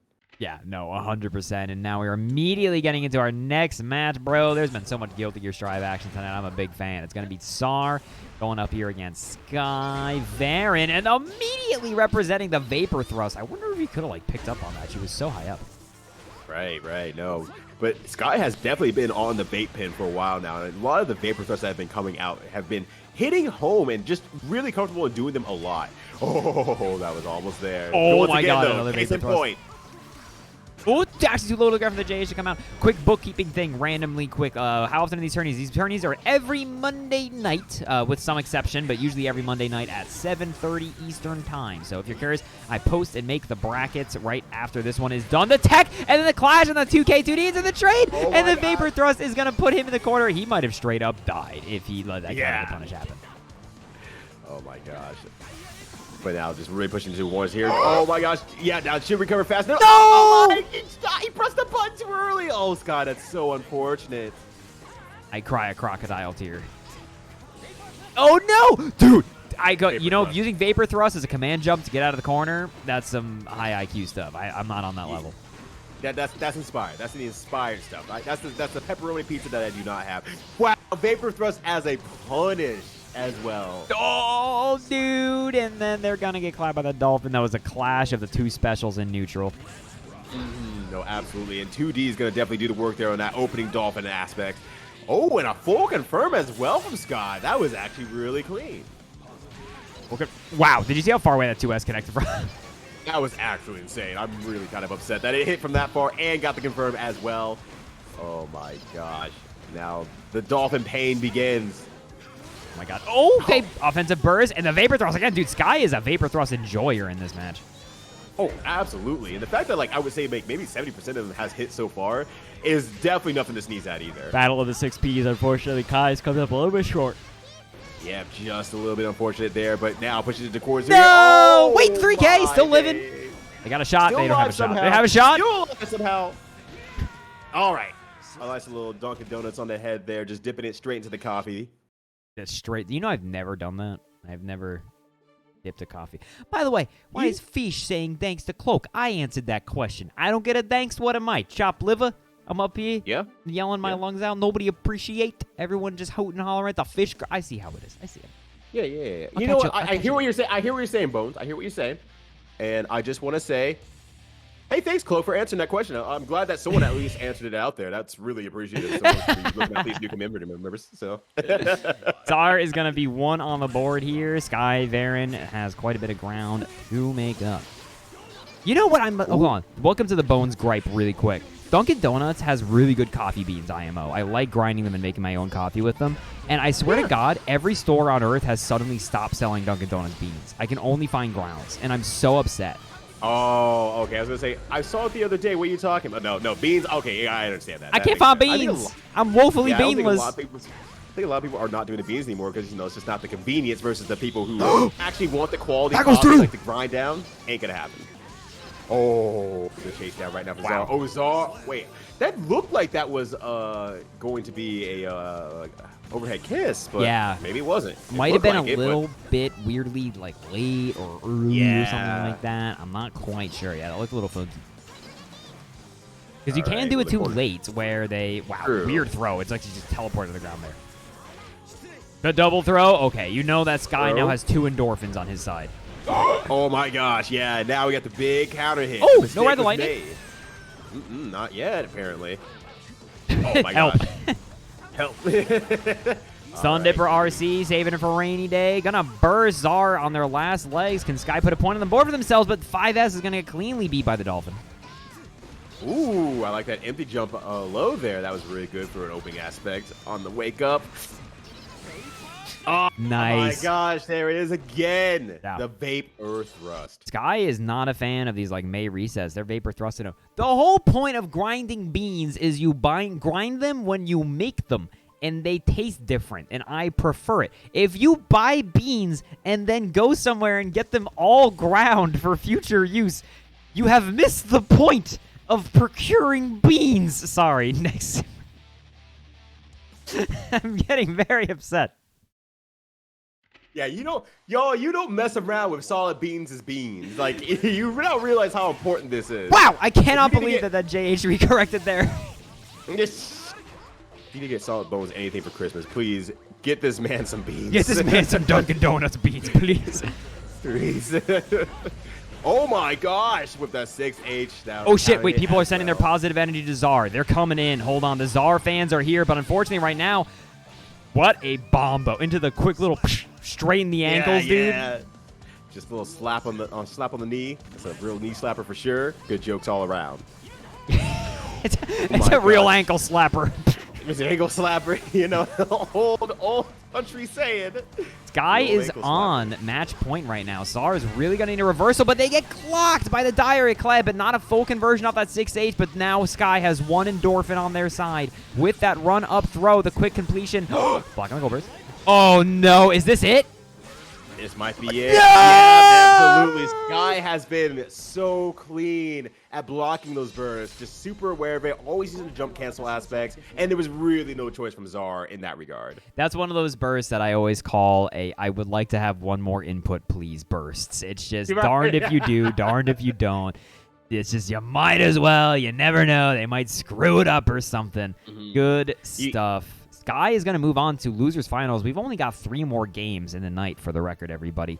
That was going to be Strider Kazama going up against Sky, which I anticipate being a wacky match. Ooh, yeah. Oh my gosh, yeah. Because you have the strong offense of Kazama, just insanely good once that rope is applied, and once they play that whole bungee thing and looking like a bunch of Boy Scouts, you know, you can really hurt somebody with that.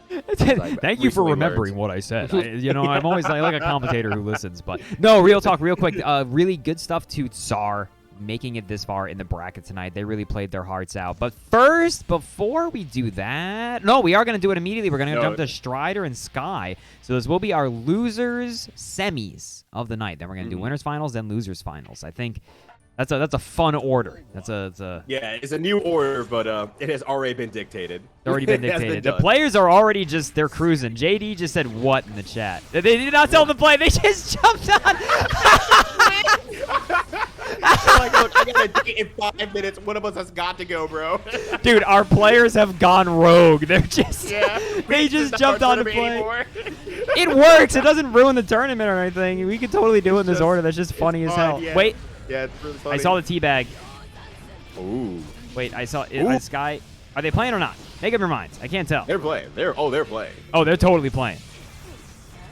Okay, yeah, no, they're fighting to the death. Okay, our players have decided they will die now rather than later if it's up to them. So we are going to get our loser semis in now. That dust combo, you got these? Less damage than I thought. Yeah, but still pretty solid damage on the win. Wow, wake up, ride the lightning, raw the lightning for sure. Yeah, let's go. Bro, I've never had players just go. just kick the door down and go, dude, no, we gaming. This tournament has gone completely autonomous. It is now Final Fantasy 13. is playing itself. Wow, Oh my I've gosh, never in it's my important. life heard someone made an FF13 reference.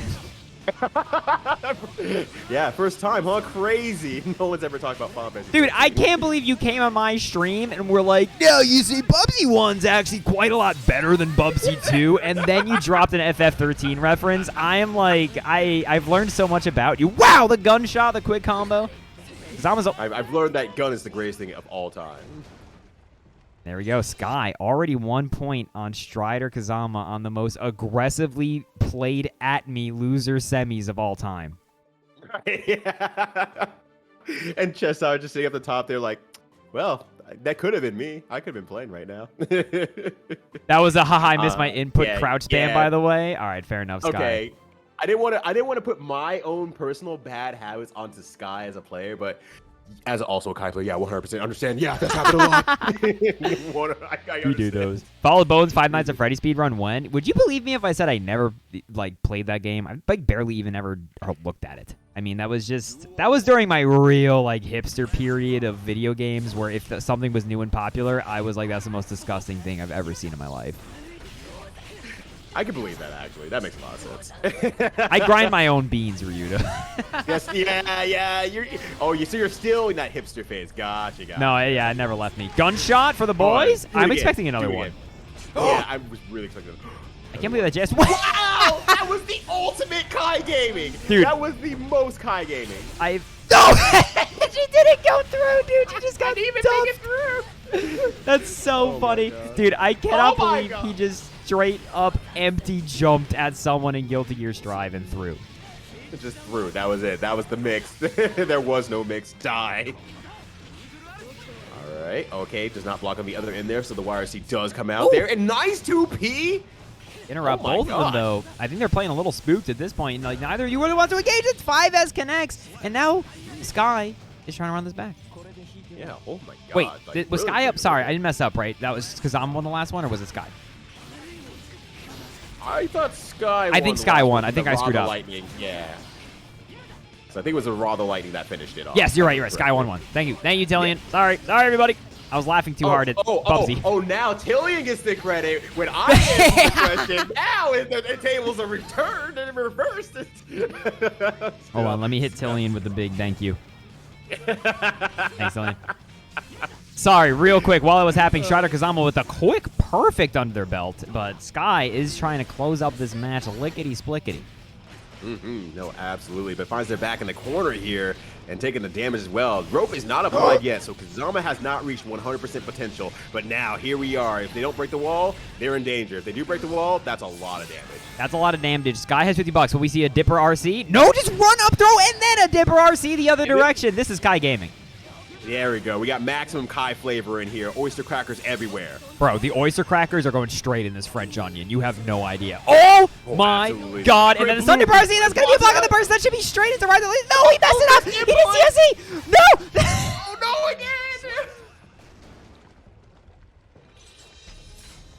again! Both of you are disqualified for life.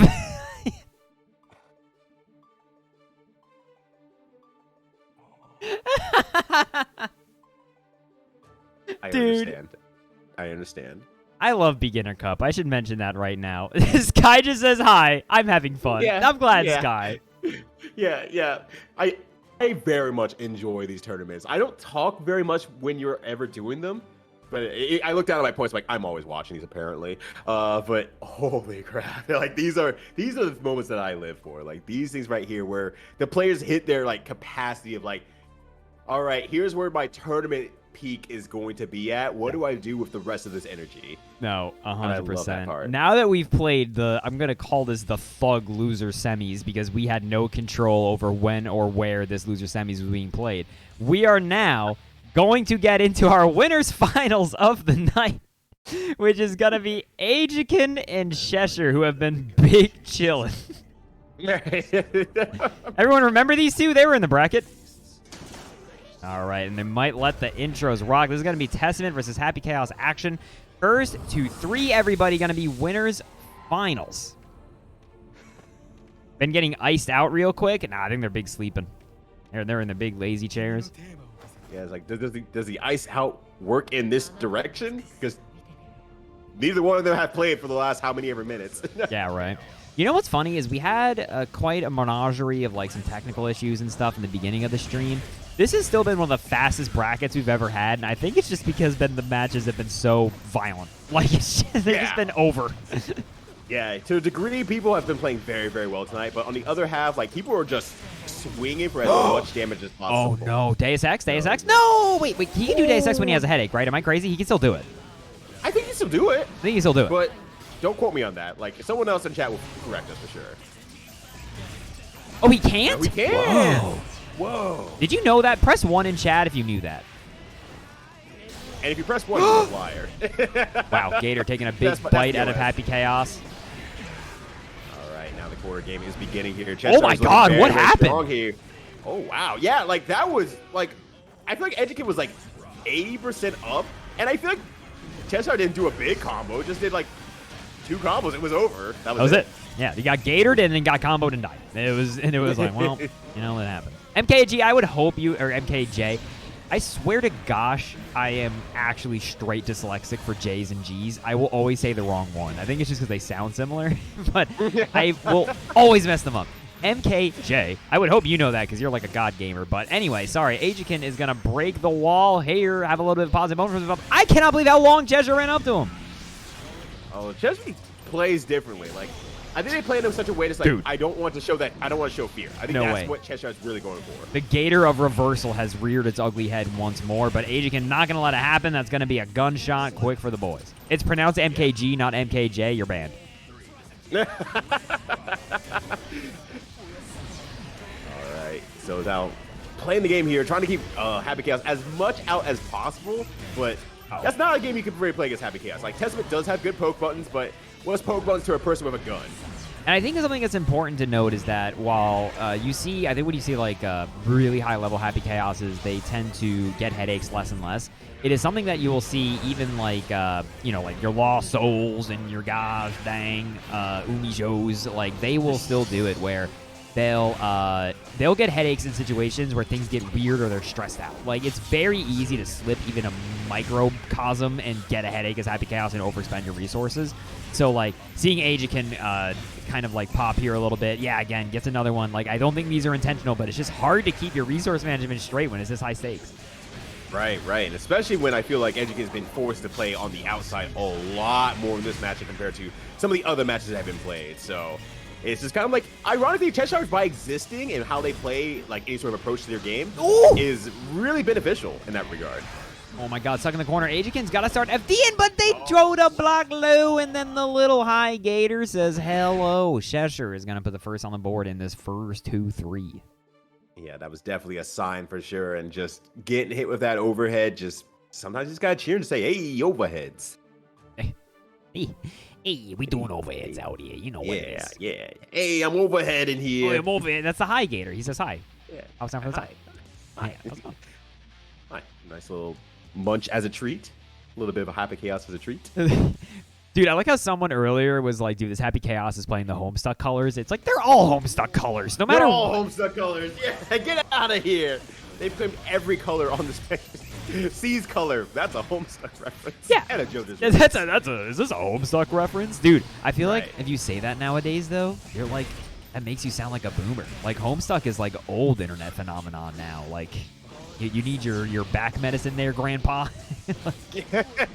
Hey, you take that back, but also, yes, please. Oh, dear God, my back's killing me. Oh, dude, the clash on the 2K, and then neither of them did a 2D. That's a weird trigger discipline from these characters that I feel like usually just hammer 2K 2D. Right. But no, like, they're clashing a lot. You did 2D clash and then Gator canceled? I have Chester. I want to talk. I just want to talk. I just want to talk. What the heck was that? Wow. That was amazing. That was some spicy stuff. Dashing on in, trying to get the pressure going. Ajikin now getting the throw pressure going. It looks like Ajikin is now trying to go in quite a bit more. They're trying to run this more aggressive. Happy Chaos playing game plan, and the fast RC lets them land the 6P, but now it's going to be Birds backing off on the Gator. Because there is this weird dead zone, right? If Happy Chaos is literally full screen, Testament's options are very limited in terms of what they can do to actually mess with them. Right, right. Until they get like a bird touch or anything like that. Some succubi on the field there. Can't even teleport in and actually has to like run in against Happy Chaos, which is never fun for anyone. I cannot believe Ajikin just jumped up and blocked that gold purse. This is going to be girls. You got to block high or low for life. Oh, or YRC great to save yourself. That was amazing. And it got to the counter hit too at the same time. Switching rucks in the other corner. Nice. Amazing conversion from Ejikin. Keeping it together. Cheshire coming in real quick to say IFD'd. Desert, get out of the chat. You're playing. You're in winners finals. Back in and right? What you doing? What you doing here? So someone shoot Cheshire. Oh wait. Oh no, Ejikin, no. Desert, not like this. Blasting through the wall. Cheshire has lost 50% of life. A real quick like and a happy gas conversion. 6P beautifully punished by the goosebump ball. Uh-oh. Ajikin now has a little bit of a headache. Is now running that strike throw game. Block on the Gator. Wait. Yep. Is this going to kill? I don't believe so. Yeah, falls a little bit short there, unfortunately. So Cheshire has one more good opportunity here. What can they make the most of it? This is a great start. Oh, big 6P. Ajikin now stuck in the corner. You in the doghouse, brother. Block on the Gator, and you're to blame? Oh, no. Oh, my. Oh, wow, gold burst out, but a great punish from Ajikin. Nice. Good job. Wow. No, that was amazing. Like, Ejikin actually did a good job at the very end there, both blocking the super on wake up and the gold burst in those situations. I think Ejikin is starting to get kind of that game flow of understanding, like, here's what Cheshire is going for. I'm starting to play a little bit more calmly around these aspects, and I'm earning so much by not pressing that button. No, 100%. I totally agree with you. I don't know why I started out with no. I disagree, Ryudo. Don't talk again. Yeah, no, I disagree. Well, besides having you on here, I'm going to make a call now. That's how you make nobody ever want to commentate with you again. You just, right? No. No. Oh. Oh my gosh. But speaking of no here, Cheshire is not getting the opportunity to play. Cheshire's asking. Ejikin's denying. Oh, dude, what the hell are you? Dude, Ajikin is freestyling. What the hell? What? Ajikin is on something else. Ajikin's now playing like it's winners finals. Officially this time. Dude, Ajikin was like, dude, check out my sick drum kit I made in my garage. It has a foghorn on it. It's like, okay, man. I mean, give a liberal interpretation of what constitutes things. Oh, my God. Yeah, still frame chop at the gunshot. You have to respect that. Ooh, reloading for a little bit too long there, unfortunately. But that's just right out. It takes the corner and gets the convert. That was like a response to that, not from Strive. That was like another video game response to that situation that still worked.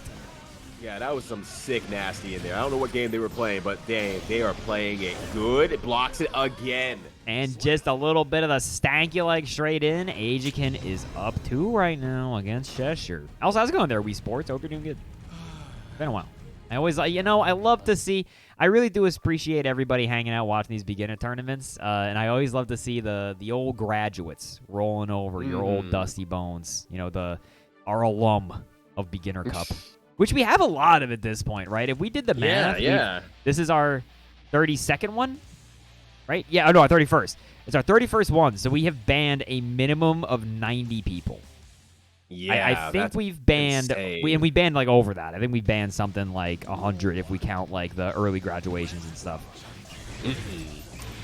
Yeah, holy crap. Like, you all have been doing the work out here. The community has been super strong, and everyone just getting stronger week over week.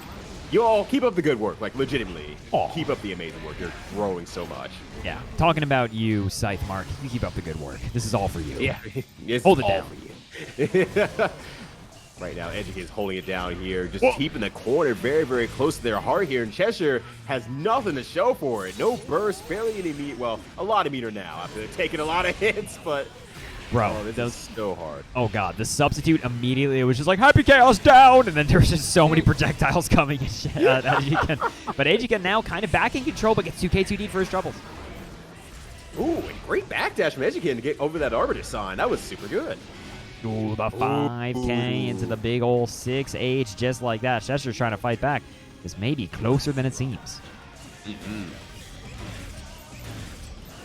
All right, just kind of that mid-screen stuff going on here. Ejikin's actually playing a little bit more inward now, I feel like. Actually feeling more comfortable being a little bit closer to Cheshire, and I don't know if that's like that end of set excitement to try to end as fast as possible so that your opponent doesn't catch up. And I'm wondering if that's going to amount to some mistakes here. Yeah, there was rare footage of Happy Chaos not hitting JS on the way down. I think it would have connected potentially, but getting a little blown up for hitting the JH instead. Landing on the other side. One thing I don't think we've seen too much from Ajikin. He went to throw. Bummer, dude. Whoa. Gnarly wipeout, brother. Remember when the squid totally beefed it? Dude, do you remember? Something I think about all the time. Have you played Metal Gear Rising? Yes. Did you notice that Monsoon is voiced by Ray Rocket? And he's like, the memes, Jack. That's him. It's just him doing the same voice. Like, oh my! I did not know that. That's just what he sounds like. That. Wow!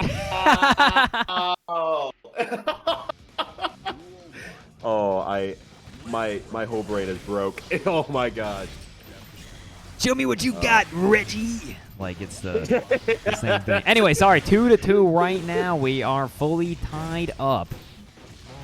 Yeah, Cheshire really starting to be able to get in a lot more here. Educan trying to go in a little bit more, it seems like.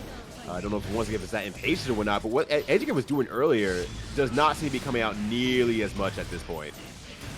No, and now but blasting away and still has got tons of meter right because they just did the concentration. We're anti-air. Quick gunshot with the pickup on the 5K and the wall break. Well played.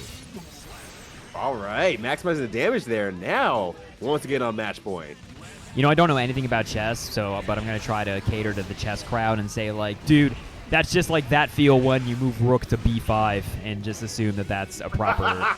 And everyone will be like, yes, Bones, that's how you play chess. Anyway, sorry, a quick immediate wall break here. Aging and putting them through. Going to be building up some of that beautiful meter for themselves. Cheshire's got $50, though. That could be a Gator. That could be a YRC. It could be a lot of things.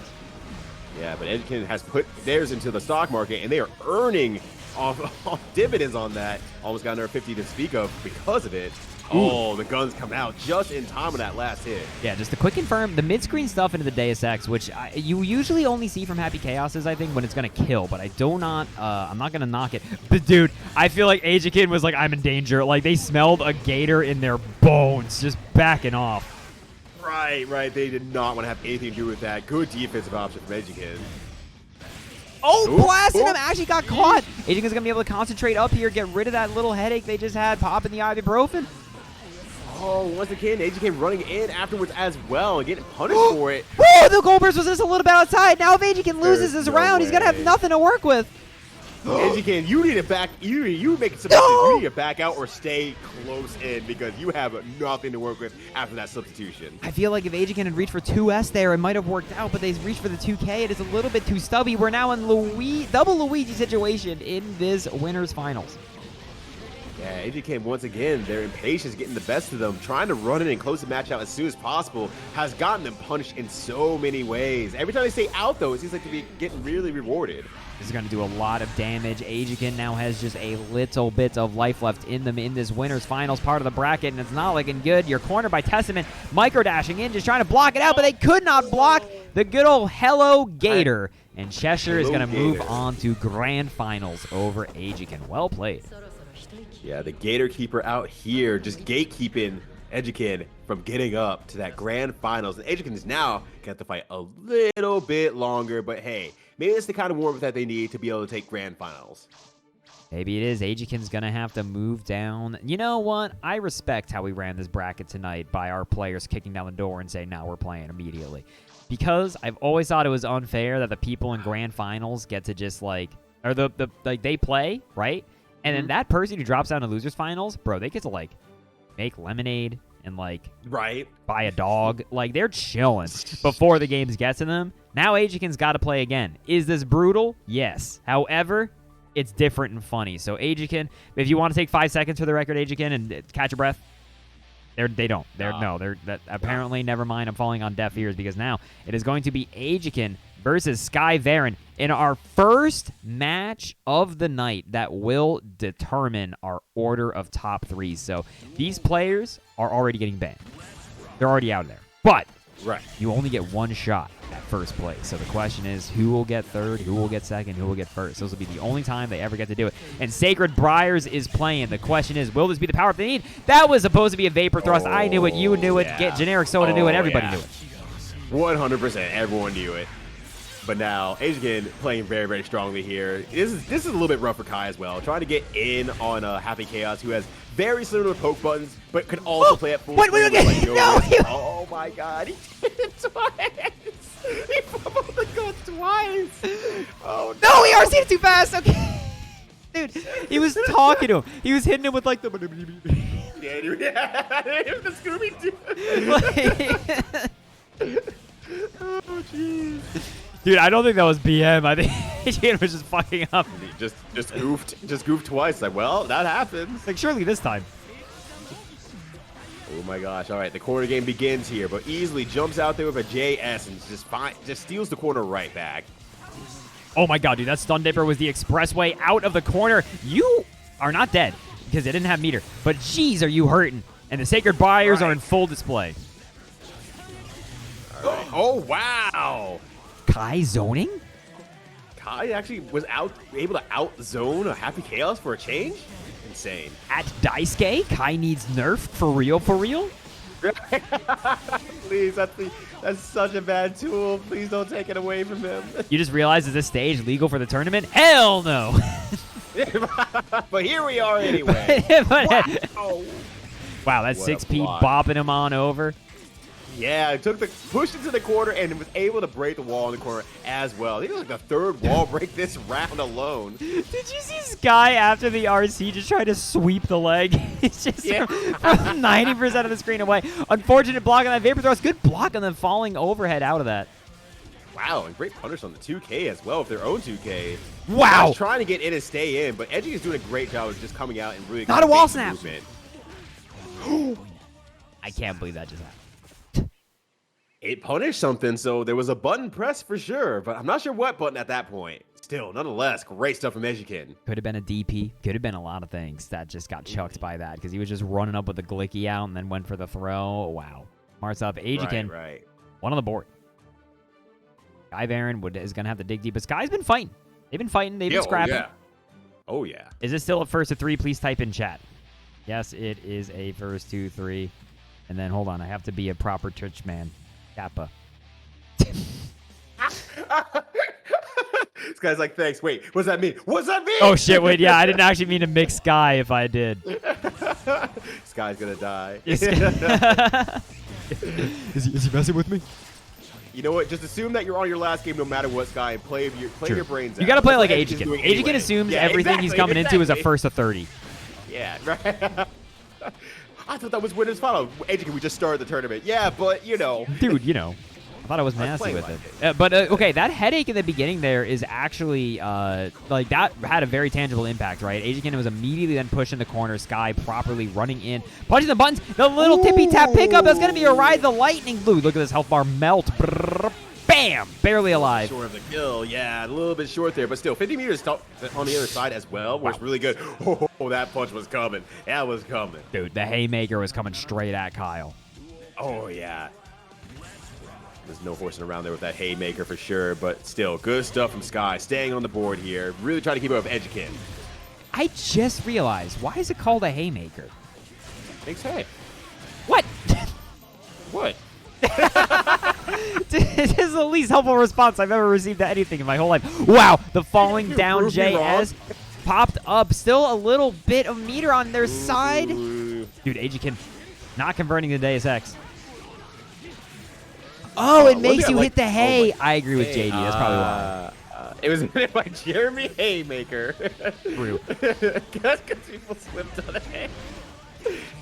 Oh, the block on the burst again, dude. Sky is nasty with it. People do not get to burst against Sky. I can't believe it. That has to feel terrible, right? Every time you think, okay, I need to get out of the situation, Sky has been able to cover it consistently. And it's like, well, at that point, it's like, what's your option? Not burst. And I mean, yeah, at the highest level, that's an option generally, but you're not thinking about that like 4 steps ahead aspect quite yet. So it just feels bad in the now. It does. Google says because it's a wide sight swing, so you kind of swing your hand around. That also makes sense. I'll allow it. Okay. I like I'll allow JD's it. better, though. Can we make JD's canon? 100%. That's so much better. Yeah, it's like, you about to hit the hay.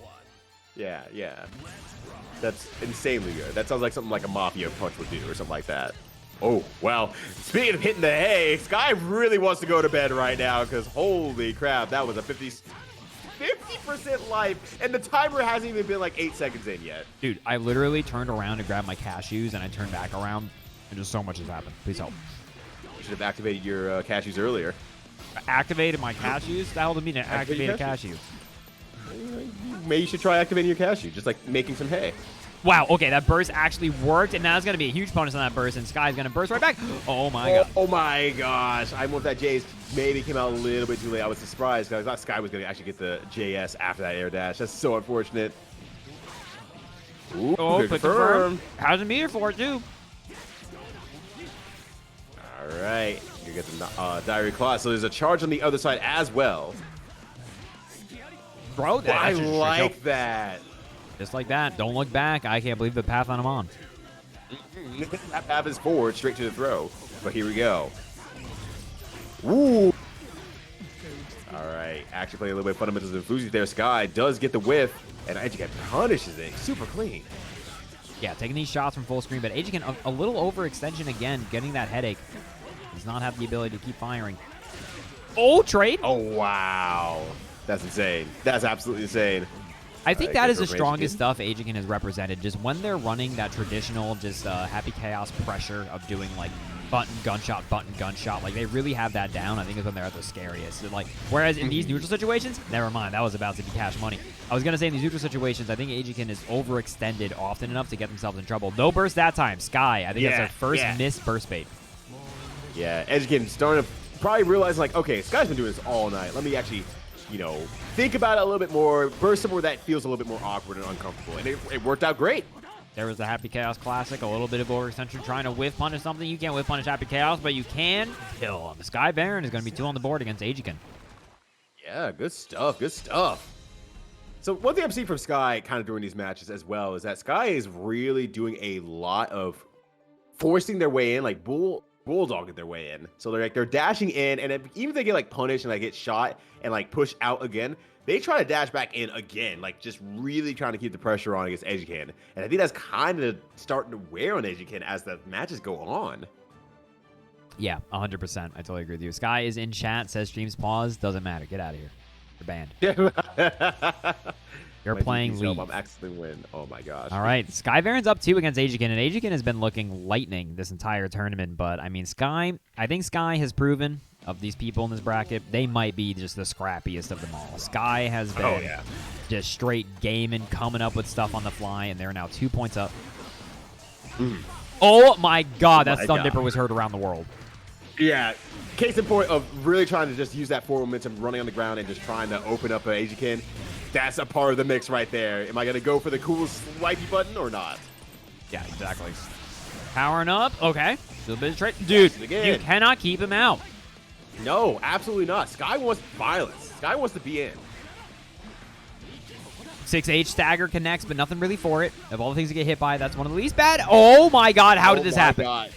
Oh, no. Oh, no. This is really unfortunate. Oh, it doesn't go for the super, it's not unfortunately. Deus Ex. Oh, air throw. Scooped. One more guess. All right. Oh, but the gun comes out just in right time, keeping himself safe. You always got to expect it when it's that kind of situation. Trying to press buttons at the end of like Happy Chaos pressure swings is just something really scary. Oh my God, I cannot believe that 6H counter hit. No, that should have been 5S and a bunch of stuff. Oh my God. Yeah, this guy's convert off the like certain moves like that. It would have been really, really good, but that's so unfortunate. Nonetheless, there. Burst does come out here. Gonna push right into the corner here. Keep that meter for later. That's going to be how, for the rest of my life, I refer to just a big combo or something. I'm just going to go just make noises. Yeah. Wall break here. So now, Sky Baron is tournament point in loser's final. Sorry, not tournament point. Loser's finals point against Ajiken here. So if they take it, Ajiken will be getting that big 3rd place, but Ajiken has a good early start. Yeah, absolutely. A great, strong start. All right. Yeah, this is ground slop too. So, yeah, this is a great opportunity for Edgecan to do it again. Oh, no, I think that puts in the airborne. So, good awareness. Goes for the Deus Ex. Not going for the slumpy man stuff. There's no slumps to be had. Too high up.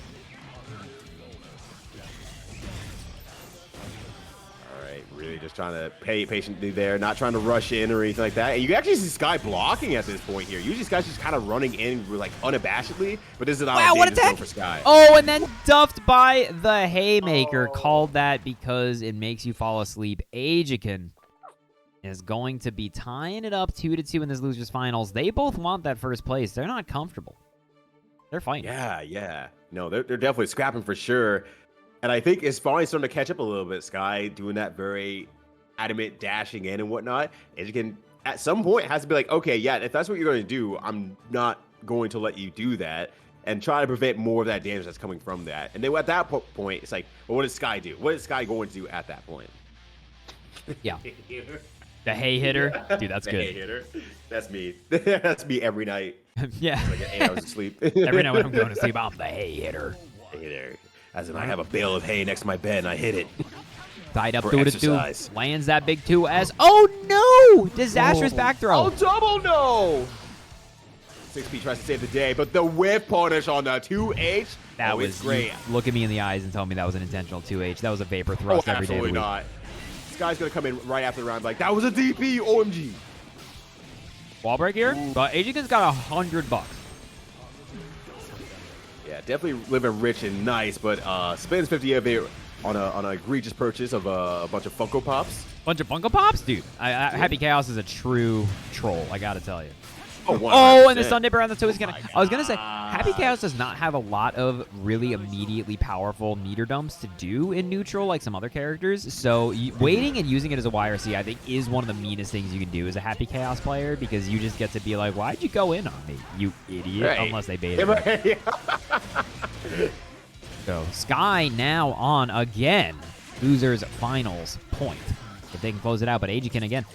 Blasting. Sky's chilling at full screen. Gets shot again. Sky has been catching stray bullets in the air all night. Yeah. Sky's just really trying to get in by any means necessary, and sometimes it is by any means necessary. All right, go for the shot. There we go. Oh! And nice counter hit as well. Try to beat the burst again, and then just the slowest jump back. JH is going to put Sky Varen in grand finals over Aegican. GG's. How does Sky keep getting away with this? Like, every time, like, oh, yeah, that's like a slow jump back JH option. Oh, that hit. Wait, what do you mean that hit? And then watch this. Does an empty jump, neutral jump, back down, lands, gets the throws. Is that kind of stuff that really puts Sky into that fearless zone of the character that they play. And someone who can do that and really embrace that like lack of fear, especially with like a lot of the vapor thrusts that we were seeing earlier, that makes for a very scary opponent when it comes to tournament time. Absolutely. Now, I do have to say, we got to do, you know what it is, chat. We got to send off Aegican. You played your heart out in every tournament that you entered. This is the third top 8 that you made, and then you managed to get that big, beautiful graduation all to yourself. Really good job, dude. It's been great watching you play every week. And you also, you know, I gotta say, you also just seem like a splendid guy. And you know what we do to nice, splendid people around here? We fucking ban them. Get out of here. We never want to see you play ever again. Aegican, thank you so much for dropping by every week and playing when you can. We will catch you next time. See you in the open bracket. It is going on tomorrow. So if you're interested in playing that Sting, you should, because you're banned from this one. And we will. Glad to have your Mondays back. That's like immediately what everyone always says after. And here we go, everybody. We will be getting into our grand finals match between Cheshire and Sky Varen. Are y'all ready? I'm ready. I assume the audience is like going like, yeah, but like at home and like waking up everybody in the house as well. All right, let's see Sky Varen going up against Cheshire. Oh, right. Yeah, I forgot. Sky and Cheshire got married earlier in the chat. Oh, they Now did. that Sorry, they are yeah, I married. didn't even acknowledge that because, Yeah. to be honest, I had no idea what the hell was happening. But yeah, yes. there was a nice proposal and everything like that. They accepted, so now they're married. Congratulations. you are newly betrothed. Kill each other. Fight. That's like a Yeah, now kill. now kill. Like it's like death till we part. Well, okay then. It's like in the Mortal Kombat games where it's like, hey, honey, how's it going? And then they, like, fatality them, and it's like, I have no idea what the tone of this game is. But really quick, everybody, I will ask you at this point in time, y'all have been real quiet all night. Do me a favor, could you spam some emos for me, hoot and holler, as we get into the big old grandy finals of the night. Cheshire in the winner's side, Sky Varen, big chillin', down on the loser side, so we'll have to win 2 sets of first 2-3. Yeah, let's see if they keep it up. Sky was already struggling a little bit against the Happy Chaos matchup, trying to get in. Cheshire, I will say, is a very strong player when it has people coming into them. They are great at stopping that sort of aspect, and let's see if they're able to stop Sky even more so. You see, he goes wide. Oh, no. Oh, no. Scramble City. Oh, my God. Oh, no. This is so difficult right now for Sky. Yeah, because you cannot DP against the Testament. Apparently you can, though. It works against Sky using it as a command jump to get out of the corner. Yeah, using command jumps like Sin before Sin gets into the game. Wow, I didn't know Sin had command jumps. Now I know. Oh, yeah, because he missed that elixir. So now you know. You won't be surprised. Hit him with the big one of those. Yeah, the 6P once again. Jeez. Chester's 6Ps once again. Just always on point. This is really going to hurt also for a wall break quick combo, and you're still in stain state, so you got to hold. This is either Gator mix. It's a Gator mix. I don't know what Sky was going for there. Even if it was supposed to be a 2D, I don't know what Sky was going for there. That was a risk. Oh, this be on the ground. The cross under and beautifully confirmed into Gator with the perfect. Ooh. Gator feels out here right now. Biting ankles, taking dreams. I can't believe it. Just like that, Cheshire's already up 1. Will they try to make this a 3-0 sweep? Cheshire's a Testament is an honest mid-tier. I don't think anybody's ever said that. I don't think. I mean, who would go on the internet and tell lies? Just saying. Yeah, I cannot imagine that. You know what I just realized, by the way? I think I still have this on. Can I just go, hey, I'm here. I can go toasty and go away. Toasty. Forgot I had that there. 1-0 right now, everybody. Cheshire in the lead. All right, yeah. Yeah, so here we're like we kind of talked about a little bit earlier there. Here's the big part for Sky. How does Sky get in on a player who knows how to 6P on command, has already really good poke buttons, and is willing to play that patience game for the longest time? This is very, very hard. Yeah, it's a hard thing. It's difficult because even if Cheshire is wrong on a fireball, right? Like, shoots a fireball up at an angle or something like that. It's, oh my god, no punish on that. But it's hard for Kai to take advantage of it. That's going to be straight dead. OGG? Not quite. Wow, just a quick shot with the other fireball. I have personally always felt like this matchup is rough for Kai. Now, I am not a top-level Kai player. I don't know if it changes when you get up to, like, you know, some seriously goat shit. But I think at the level that we're kind of scrapping at right now, I think Kai there's work cut out for him. But that is work cut out for you. That is almost dead straight up. Oh, that's unfortunate, because if they did ride the lightning at that point, that could have killed. But it doesn't matter anyway. A nice JP after the RC. You know, as soon as I say it might be a little rough for Kai, that's all you have to do. You just have to hit Testament. Why didn't I think of that? Yeah, just hit. Yeah, come on. Just murder the opponent. Clearly, that's the easy answer. Ooh, I like that teleport actually to get back in there. Just very, very awkward situation for Sky. Doesn't react to it properly. Yeah, it's like, what, dude, Guilty Gear, resource management, the only resource I'm concerned about is making your health 0. That's all that's important. Right. Oh my god, the low Gator, but wasn't quite in time, it looked like, to take advantage of the stain state, and Sky is just desperately trying to jump out of all these gross mixes in the close slash. Anti-air's grounded. Cheshire's already up 2-Ryyudo. This was not unprecedented, but this is a lot more favorite for Cheshire than I expected. As you kind of mentioned earlier, and I agree with who also said in the chat, I believe this matchup, from a Kai player's perspective, is pretty Testament favored. You have someone who can kind of outpoke you, has a similar hitbox, hurtbox interaction, is able to set up fireball traps without the same risk that Kai has to use fireballs at, which puts him in like counter hit state the entire way, and has no way to skip neutral with like teleports and stuff like that as well. Because it gets easily anti-aired. So it's really rough. You have to play the game a certain way. I think the bravery Sky is showing is very good, but Cheshire is just a specialist in keeping people out. Yeah, 100%. I wanted to time out Cheshire for saying, can I get a hashtag Cheshire sweep? But then Sky responded with no in all caps. So, I mean, you know what? No. The chat is actually kind of funny. So, Cheshire here is on tournament game. If they can take this over Sky, that'll be it. We all get to go home. I get to eat my cashews, but... Oh my god, I have never seen a man slumpy man into a Gator harder. See, What I mean about Cheshire, just the master of keeping people out. Like, oh, you're gonna do a food arc? Cool. I'm already inputting super, and it's a slow super. So good luck. Oh wait, Sky's got pickups. Sky's got pickups and conversions. Oh, that would have destroyed that throw, but the RC for Cheshire to make a shape. But that Stun Dipper RC. There's a lot of damage. There's a lot of damage. Yeah. Not quite. No, that should have been Vapor. I think Vapor Thrust would have killed. Vapor would have probably killed, but it doesn't matter. The gunshot from the air. Electrifying option there from Sky. All right, Sky staying alive.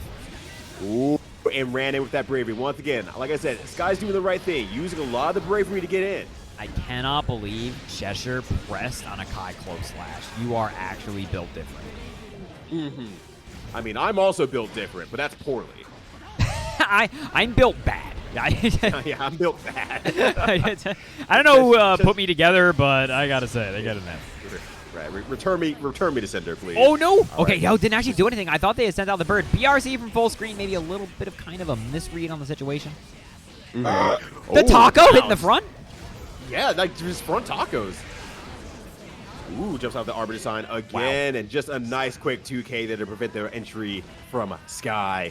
Tournament point. I mean, tournament point, excuse me. Tournament point for Cheshire. Oh, wait. Ooh. Okay, burst works out. Sky's burstometer, unfortunately, did not make the read on that one. And now this is where it gets really, really tough here. They have their back towards the corner. Oh my gosh. Wait. That's Oh my positive. god. This is damage. What does Sky do? Do they Stun Dipper? They do! Oh, absolutely. And they barely get the meter input from as well. No full confirm, but there's no burst on Cheshire's side, so they have to hold it for a little bit longer. Goal burst! Gator! Gator is gonna close out the tournament. Hold on. I think I have a theory as to why Sky says why Gator. Dude, hold on. I think I have a theory for what happened, but I could be wrong before we get into graduation. Sky, when that PRC didn't hit, did you think they burst? Because you immediately jumped. Am I wrong? Or did I misread that? That's what it looked like to me, but regardless. GG's to everybody. The Gator is going to take the tournament and be your true champion, but on the back of Cheshire. And really fast, everybody, we got to do the thing so we can let Ryudo go home. I'm keeping him in my closet commentating this tournament. But yeah, that's why it's all white back here. There's nothing back nothing back closet, there please. at all. All right, everybody, you know the drill. Hit me with the 07s in the chat as we send off Sky Baron placing the big second tonight. You may have Stun Dippered all the way to second place, and you also Stun Dippered into our hearts. And you're also going to Stun Dipper out of this fucking tournament. Get the hell out of here. You are banned for life. Sky, second place. Good job, Sky. You really fought everybody to the death. We love to see it. Cheshire up in first, which I'm hearing from Scythemark might be our first Testament champion. I don't know if that is true, but if that is true, mamma mia, that may be something. Second. Okay, it's a second. That's what I thought. Second Testament champion of all time in 31 different brackets. We will see you in the open brackets because you're certainly not allowed here, Cheshire. Thank you very much for playing. You have been the big time homie. First place, Cheshire, you're banned. Thank you, everybody, so much for watching tonight, and thank you so much, Ryyudo, for commentating with me. Anything else you want to plug, say to the chat, anything like that?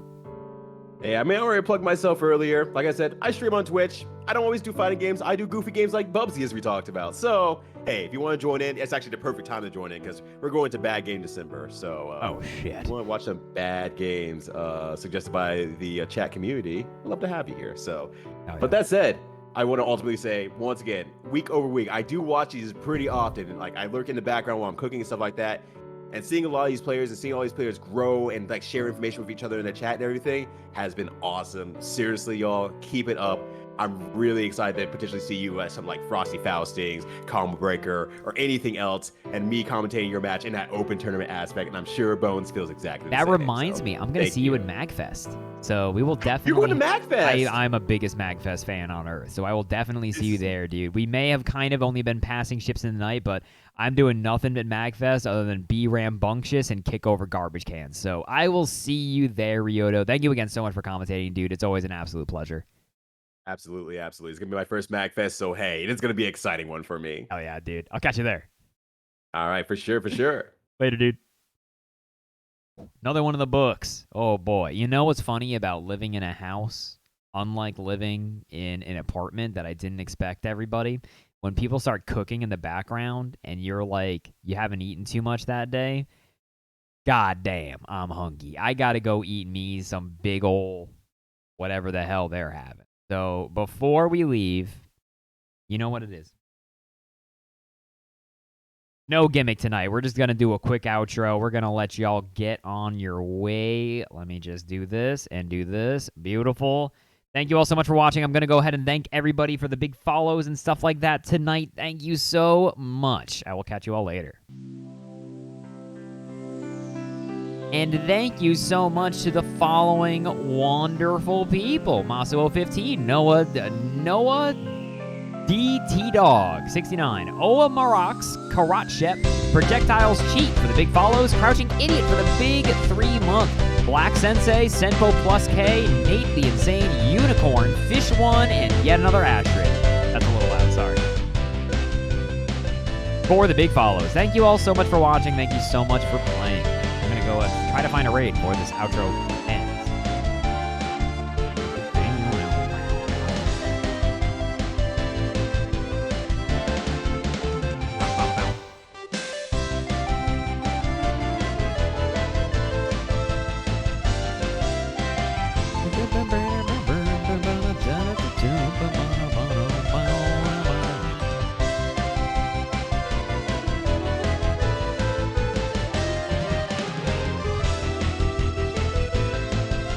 And remember, everybody, no matter how hard it gets, you will always have Uno.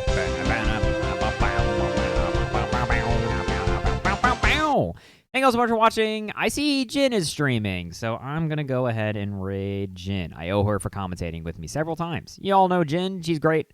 Y'all go hang out with Jin. She's playing some Guilty Gear Strive, and I will catch you all later. All right? Y'all have a good one.